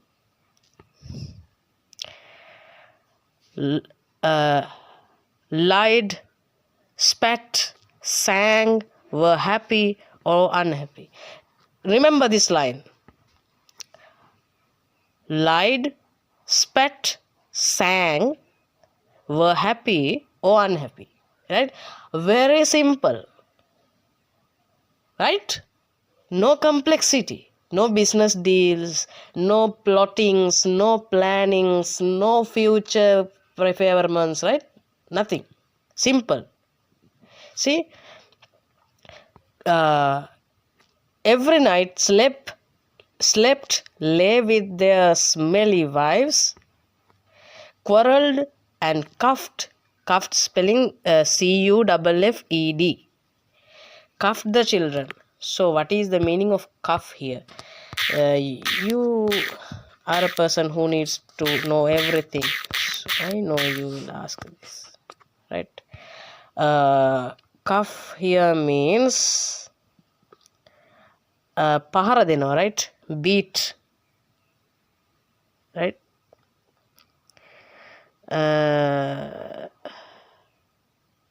Right, cuff. So when we have the word cuffed, it means just beaten, right? Yeah. So quarreled and cuffed their children. Cuffed the children. Then what happened? Lied, spat, sang, were happy or unhappy. Really simple life. This shows Clint to fix a neighbour's roof of a fine evening, saw nave sprout arches, clerestory, John Ormond. They climbed on sketchy ladders towards God. With winch and pulley hoisted hewn rock into heaven, inhabited the sky with hammers, defied gravity, deified stone, took up God's house to meet him, and came down to their suppers and small beer, every night slept, lay with their smelly wives, quarrelled and cuffed the children, lied, spat, sang, were happy, or unhappy, and every day took to the ladders again, impeded the rights of way of another summer's swallows, grew greyer, shakier, became less inclined to fix a neighbour's roof of a fine evening, saw naves sprout arches, clerestories soar, cursed the loud fancy glaziers for their luck, somehow escaped the plague, got rheumatism, decided it was time to give it up, to leave the spire to others, stood in the crowd, well back from the vestments at the consecration, envied the fat bishop his warm boots, cocked a squint eye aloft, and said, I bloody did that. 20. right. So finally this thing read. All right. The whole time this reader wasn't working. That's why I had to go to YouTube to find a video. And when I spent so much time and found a video, this started working. Yeah, that's called fate. Anyway, so we have the simplicity of the life. We have some things to talk about the culture. So this is another thing, right? This one, morning at the window, and introduction. These things show the rural culture, right? Even Fisherman Mourned by His Wife. These poems show the rural culture and their lives, right? So it's a nice thing, and to remember those things that I talked about, right? Oh yeah, I'm searching for a cathedral builder in introduction. That's how I am. Yeah. Then we have, right, every day took the ladder again, right? Then we have impeded the nights of way of another summer. That part is too long to remember. Grew grayer, shakier. Remember this one. Grew grayer, shakier has an alliteration and a visual imagery, right? Grew grayer, shakier. How the time spends, right? How the uncertainty and ever-changing nature of life is depicted over here, and how the changing of his firm nature, right? He had the power to go to God's house, right? Invade the sky, inhabit the sky with his hammers, right? He had the power to invite God to the church, right? Now grew grayer, shakier, right? Then what happened? Became less inclined to fix a neighbor's roof one fine morning. One fine evening. So, fine evening, why is this mentioned? Because in a fine evening, there is no too much sunlight, right? The weather is not too much hot or too much cold. In a fine evening, in such a moment, even in such a moment, what happened? Became less inclined to fix a neighbor's roof. The same person who could inhabit the sky with his hammer now isn't able to fix a neighbor's roof. The change, the ever changing nature, the uncertainty, and the insecurity of the working class life, right? So it was simple, and as simple as it is, it becomes way more complicated after that energy goes away. That's also a fact. So it's a plus and a minus part of this culture, right? They don't think much of the future. What if I get retired? What happens to my family? Nothing. That's their nature. Anyway, so now in snowy days they can't work at all, right? Curse the loud fancy graziers for their luck and so on. That part is not for you, right? So stood in the crowd well back from the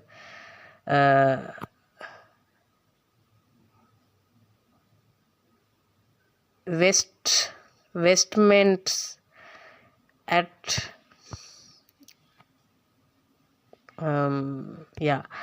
I don't think it's translatable. I can translate it, but you will not remember it anyway. So stood in the crowd, right? Stood in the crowd. It's a when somebody stands in a crowd, is he visible? Is he visible as a individual? No. What happens is that the person blends in with the crowd, right? So that shows the insignificance of his effort, right? Right. So envied spelling ENVIED, envied the fat bishop, BISHOP,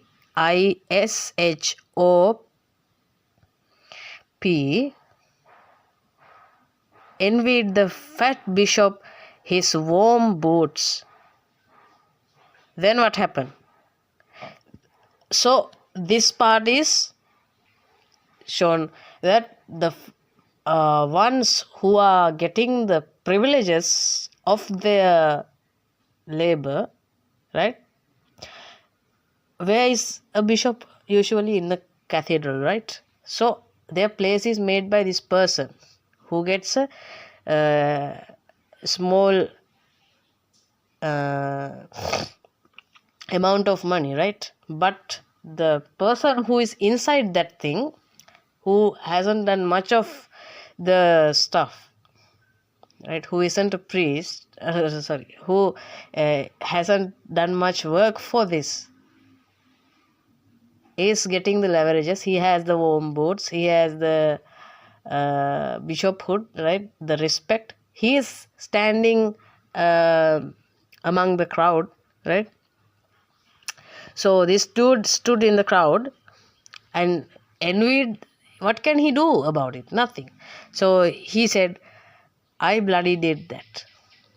So this shows that the frustration, right? The frustration and the poor guys, like that person grew shakier and grayer, doesn't have that much strength. The society doesn't care about him because he is insignificant, but the people who are using the creations of him, right, the fruit of his energy, are living a good life. That's what happened with most of the society, right? Then we have an introduction. This is also a nice social criticism, right? That cathedral builder is another social criticism. First, it shows the class difference. Secondly, it's criticizing the society for their negligence, right? For neglecting actually who matter, right? Society should have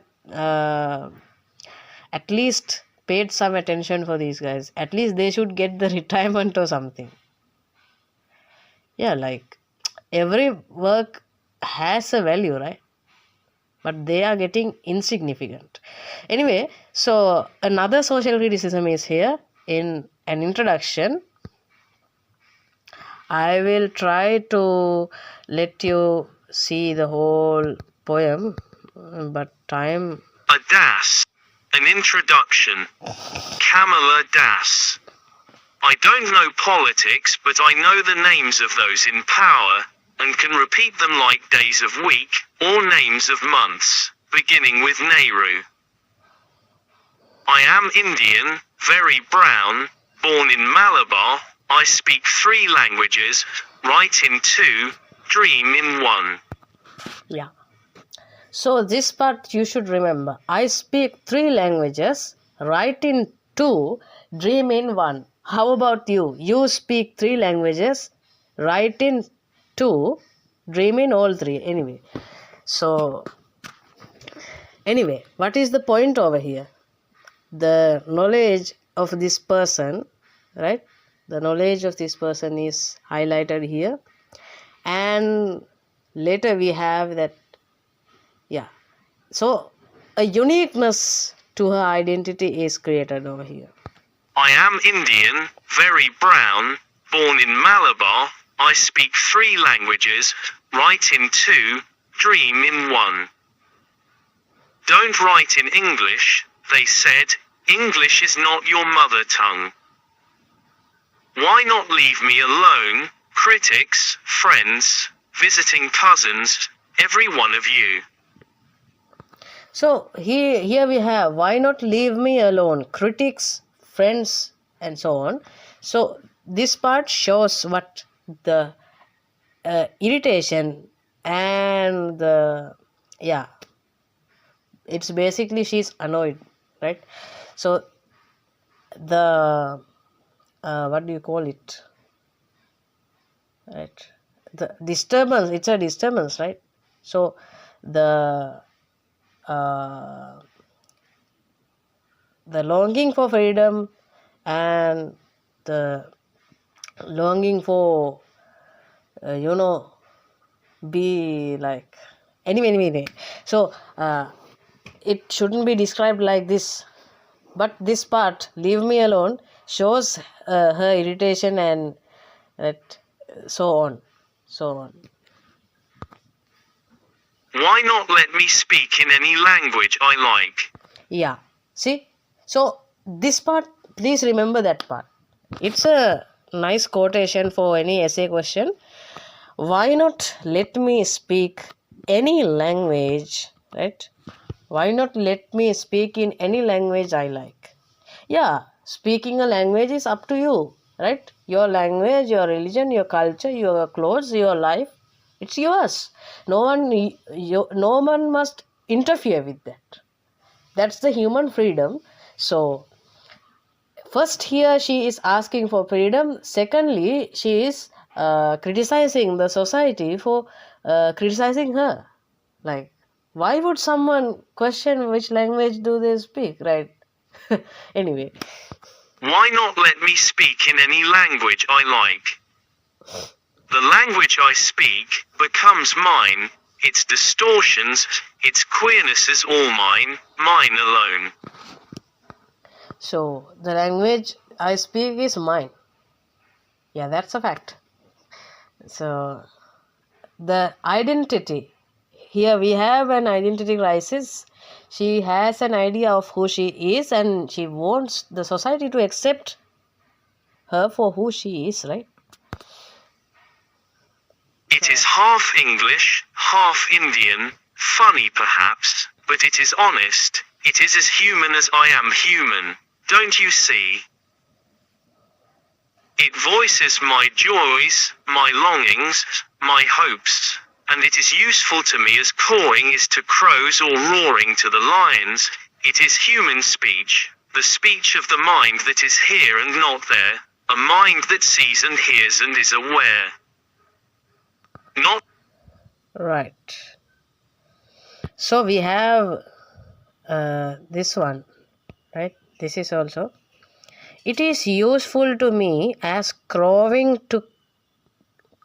is to crows or roaring is to lions. Again, right? It is useful to me as crowing is to crows or roaring is to lions.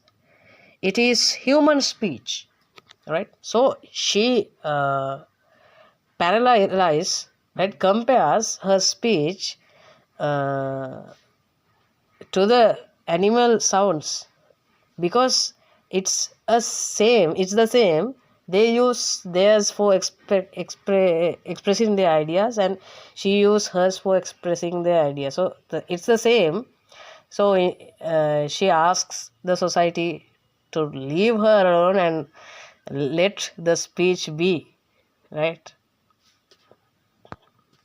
Not the deaf, blind speech of trees in storm or of monsoon clouds or of rain or the Yeah, see, it is the emotional depth of a living being, not a tree or something lifeless, right? It's not heartless. So she is saying, the language I speak is my emotion and let it be, dude. That's what she is saying. Right? I would see not the deaf, blind, deaf spelling DEAF, right? Not the deaf, blind speech of trees in storm, right? That's enough. Trees in storm. What is storm? Not stone. Storm. What is storm? The bavander. The the thing with that wind, sulisunaga, right? So when a tree is moving in a storm, it has a sound, right? Yeah, she is saying that my speech is not that one. It has a life, it has a lively emotion. So yeah. incoherent mutterings of the blazing funeral pyre. I was child, and later they told me I grew, for I became tall, my limbs swelled and one or two places Now listen this one as well. I was child and later they told me I grew. Is it possible? Can a person be told that he or she is grown? It's feel, right? So when you grow up, you feel it, right? You are still feeling like a first grade student. Yeah, you are not growing up. That's your problem. But when a person actually grows up, the person themselves feel it, right? So yeah.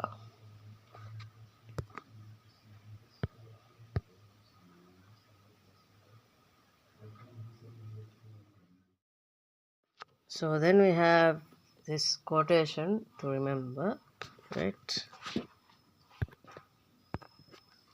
I wore a shirt and my brother's trousers, cut my hair short and ignored my womanliness. Dress in saris, be girl, be wife, they said. Be embroiderer, be cook, be a quarreler with servants. So here we have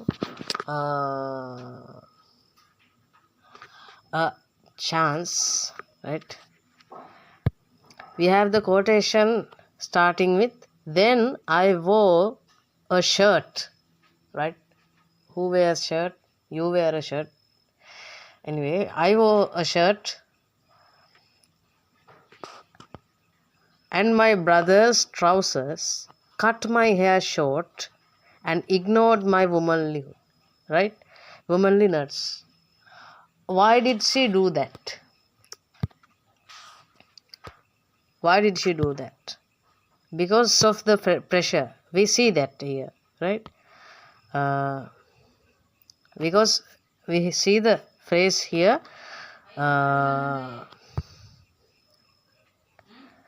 be wife, right? We have be girl, be wife, they said. Be ambassador, be cook, be a quarreler with servants, right? Then we have the most important quotation, fit in, right? Fit in. So the be part over here is repeated because the word be, right, become, it has been a sensitive repetition, right? It is a sensitive repetition which has the power, right, which has the power to imply or convey the idea that the society always wants us to be something, right? Always wants something from us. Always the society gives us a role and say, be it, right? So what she did, this pressure is not able to, this pressure cannot be handled. So what did she do? She just removed everything that reminds her of her womanliness and wore a shirt, a trouser, cut her hair short, and completely ignored her womanliness. Yeah. So why did she do that? Because she had to prove the society wrong. That is the reason. Otherwise, she would have just be herself or something, but the society made her hate the womanliness, right? So this repetition is there, right? We discussed a simile, and here is a repetition. We have another repetition over here, right? As we get the freedom, we also get the result of it, right? See. A man loved him. Call him not by any name. In him, the hungry haste of rivers, in the ocean's tide. Who are you? I ask each and every one. The answer is, it is I. Anywhere and everywhere, I see the one who calls himself I in this world. See, so she is saying that the whole society is equal, right? We are making the man and the woman and wife, husband, mother, father, son, daughter, this separation. But she says, anywhere and everywhere I see the one who calls himself I, right? Everyone calls themselves I, right? Nothing else. You are different. You call yourself we. When you write, you call yourself we, not I. It's your problem. Anyway, so most of the people call themselves I. That makes us equal because I am an I and you are an I as well. So we are all the same. But that's what she says, right? We can't stereotypically give someone a role and make them obey it because we are the same, right? Everybody can be everyone. That's why the 3 languages were important, because the languages showed that the one person had so much within, right? Complexity of the human nature, it's shown here, right? Yeah. Anywhere and everywhere, I see the one who calls himself I in this world. He is tightly packed like the sword in its sheath. It is I who drink lonely drinks at 12 midnight, in hotels of strange towns. It is I who laugh. It is I who make love and then feel shame. It is I who lie dying with a rattle in my throat. So this part, if you can remember, it's too long, but if you can remember, try to remember, go again and again, back and forth, and try to remember. This part is really nice, right? It shows the positive and negative sides, right? Both sides of the coin of freedom, right? I am sinner, I am sent. I am the beloved and the betrayed. So, I am sinner, I am sent, right? I am sinner, I am sent. I am the beloved, I am the beloved and the betrayed. So, this is the reality of freedom. When we see that everyone is everywhere and so on, everything is fine and we have the freedom, right? I am the sinner, I am the sent. We have to carry the weight alone, right? If we are free, we don't have any bonds and we are not bound to anyone, anything. So our mistakes are our own, our happiness is also our own. So everything is ours, right? So it's yours to carry alone. Betrayed, I have no joys that are not yours, no aches which are not yours. I too call myself I. So this is a Sufi concept in a way, but you don't need to write that it is a Sufi concept or anything, but it has the main idea of that, right? I have no joy that is not yours, I have no ache that is not yours, right? We are same. That's what she is basically saying. So she identifies herself as everyone else, right? She identifies herself as a human, right? As a natural person, not as a woman, not as a stereotypical wife, not as Kamala Das or anything. She identifies herself as I, which is the definition of the whole society, right? Everything is za. Yeah. So fama zayo, za famayo. So we have the same rotation, right? So again we have this part. Then we go to the talking about the identity. We have when we talk about the identity, we have 3 poems. Introduction by Kamala Das, Phenomenon Woman by Maya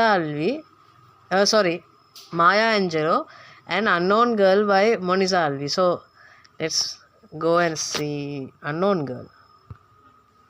Moniza Alvi. In the evening, Moniza, an unknown girl. Moniza Alvi. In the evening bazaar studded with neon. An unknown girl is hennaing my hand. She squeezes a wet brown line. I would just give you the whole poem if possible, but it is a damn headache, I would just go through the motions and just reveal some points. All right. First of all, an unknown girl is hennaing my hand. This unknown girl, I've heard many things about this poem. So some people refer to this unknown girl as the self of Moniza Alvi, right? She is a Indo-Pakistani person or something like that. I don't remember, right? So anyway, her origins lie somewhere in Asia, right? Like in Pakistan, I suppose. So when she says unknown girl, maybe, just maybe, she is referring to her origin and the origin culture, right? So this unknown girl, because this whole poem, this whole incident is just that unknown girl is hennaing my hand. it's not the only thing that happens in the poem. There are many things that interrupts the moments and flashbacks, the imageries and so on, but the only thing that is actually happening over here is that unknown girl is hennaing my hand, right? So maybe, just maybe, that my unknown origins are inviting me, right? And it's so warm and welcome that I have to cling to it, right? There is a sense of longing for the belonging, right? So anyway, let's just move on, right? So Evening bazaar for a few rupees. On her satin peach knee. so sorry. In the evening bazaar for a few rupees, an unknown girl is hennaing my hand. So this for a few rupees is also a symbol, I guess, because the poverty of the origination and so on is described over here, right?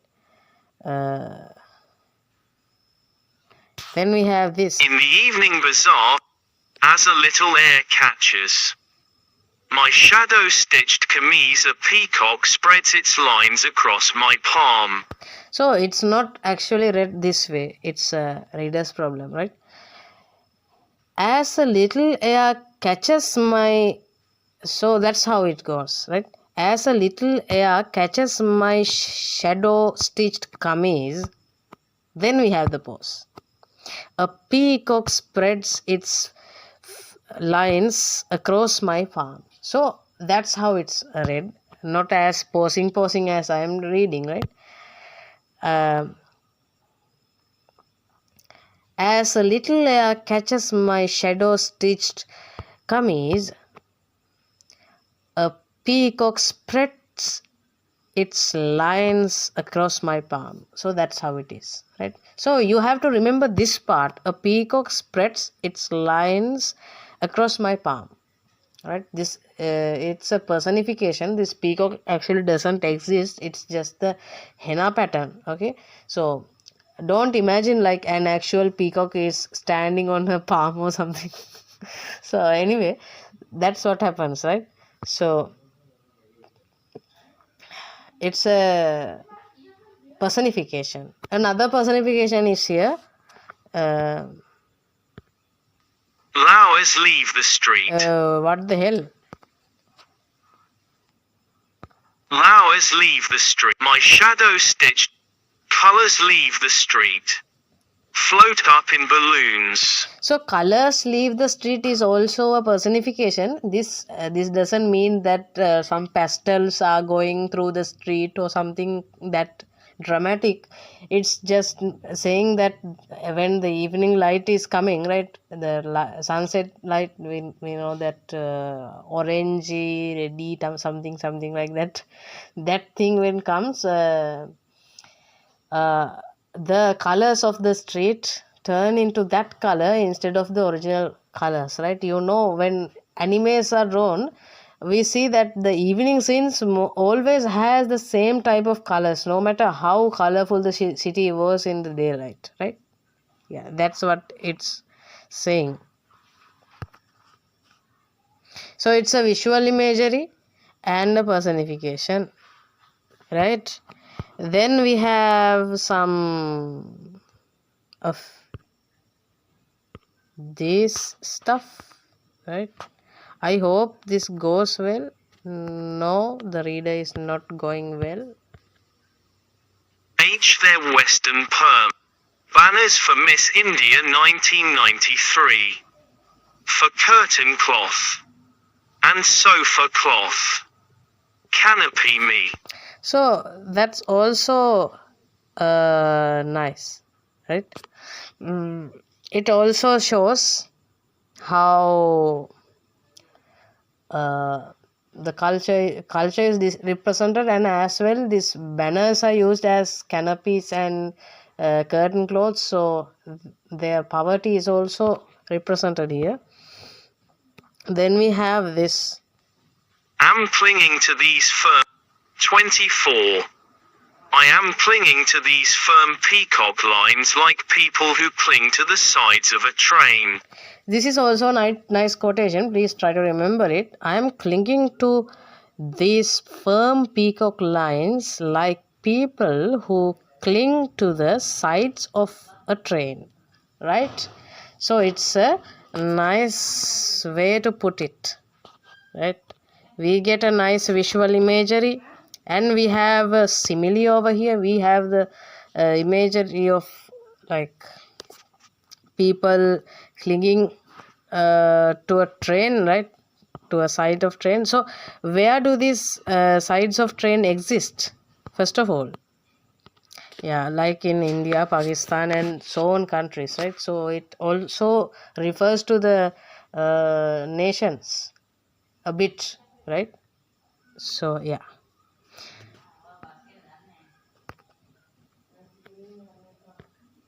Right. Then we have this. Now the furious streets are hushed. I'll scrape off the dry. So this one is also nice. Now the furious streets are hushed. Right? This gives us the auditory imagery, like some noise is going on and we get shh. Right? I can't hush these people. Right? I tried to create the same auditory imagery, but I can't hush these people. So anyway, that auditory imagery is there. That sudden quietness and that fury that was there, I think when the culture, my origins, my unknown origins welcomed me, when the unknown girl hennaed my hand, right? When the original culture, when the unknown culture welcomed me, I got the sense of longing to belonging, that I am clinging to that peacock feathers, not the peacock feathers, the firm warmth of the what do you call it, bro? Firm warmth of the culture, right? Anyway, so when I'm clinging to that, my furious mind, which was so loud before, right, which was in identity crisis, is now hushed. It's now calm and quiet. It is just a possible interpretation. Don't take it too seriously, but you can write it. So it is a possible interpretation, right? Then we have this unknown girl hennaing my hand repeatedly. So this unknown word is always repeated. So the wanting to know is there. She could have asked, right, what is your name? No, she prepared it to be unknown. She preferred the mystery as well, yeah, right?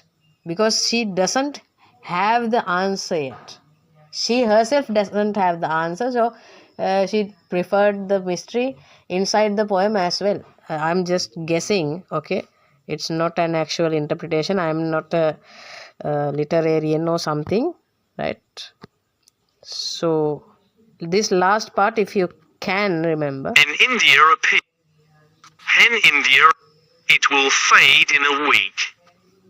When India appears and reappears, I'll lean across a country with my hands outstretched, longing for the unknown girl in the neon bazaar. So here we have that my possible interpretation coming to a true point, right? When India appears and reappears. So what appears and reappears, always our imagination, our thoughts and so on, right? I lean across a country with my hand outstretched, longing for the unknown girl in the neon bazaar. So this longing for the unknown girl is actually the longing for that unknown origin, which is why. So yeah, let's just move on with this poem, right? It has the identity crisis case and the cultural differences. No any social criticisms aren't there much, right? It's not highlighted if there were.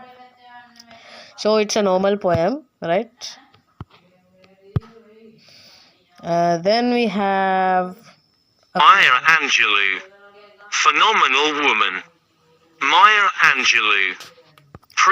phenomenon woman, I would suggest you to read the full poem. We have nice stuff over there, but I'll just go along with this. Yeah, either I'll just read. Pretty women wonder where my secret lies. I'm not cute or built to suit a fashion model's size, but when I start... Yeah, this part, remember it because you have the experience. That's not the reason, just remember it, okay? So, I am not cute or built to suit suit a fashion model's size, right? I am not cute or built to suit a fashion model's size. So suit here, SUIT, suit, right? Suitable. So you know how it is.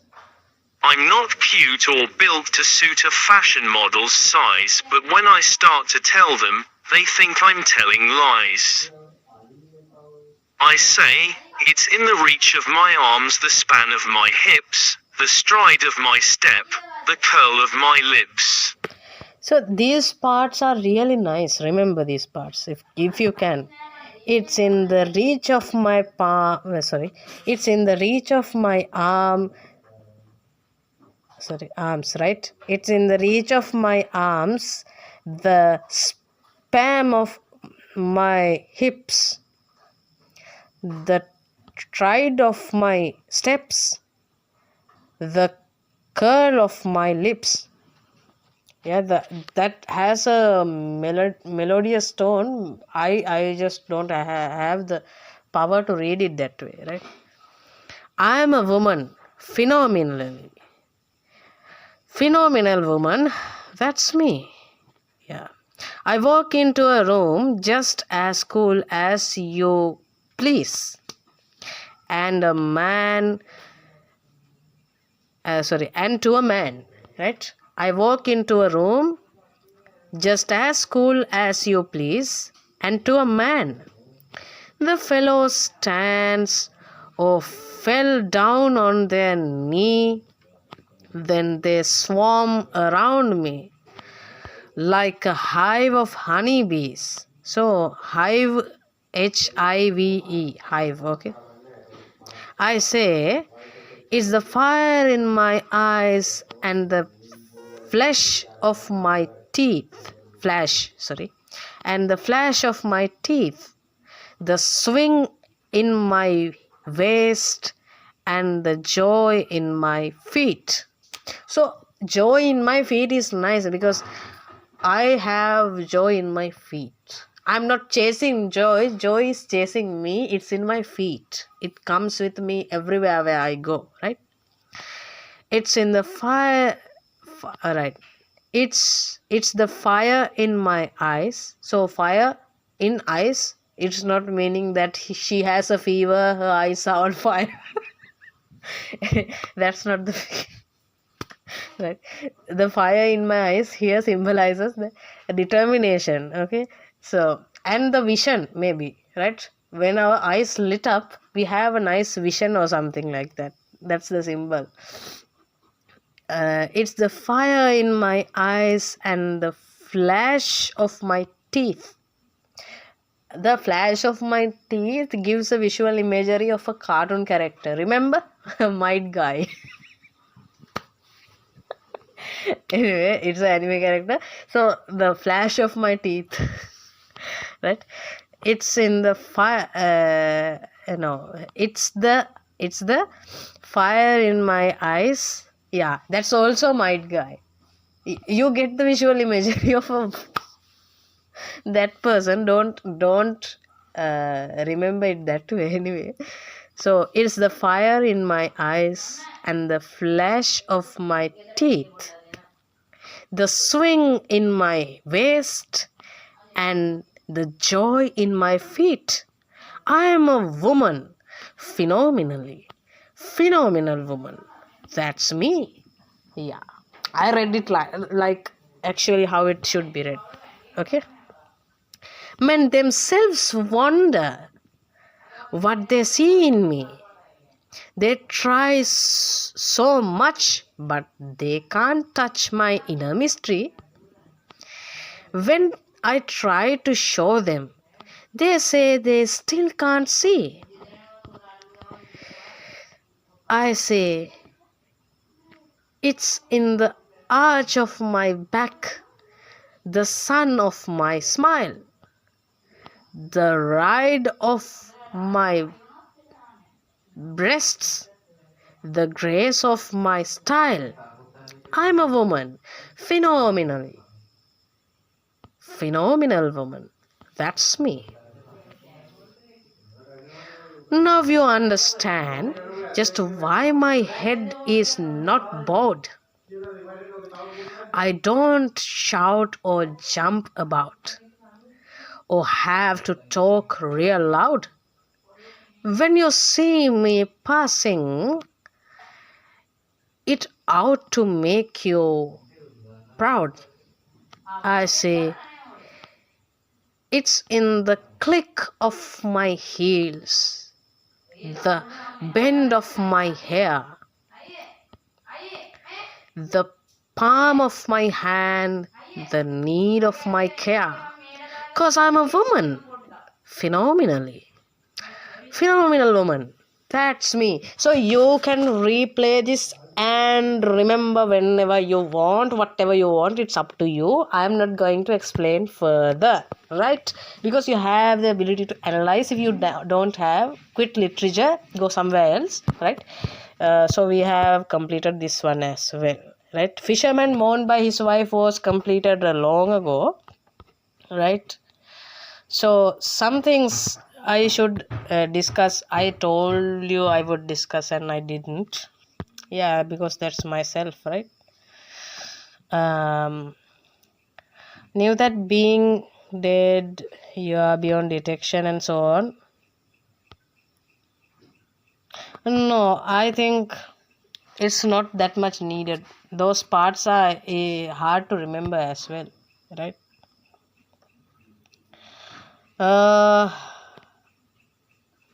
So it's enough. I guess the poetry section is enough already, right? We have nearly all the topics covered, right? I think the whole video should be like around 2 to 2.5 hours. I made some separated recordings, so I don't know exactly how much time I had taken or something. Anyway, so Sunada Sadhukam Manasikaratha Fajazara Fajriz.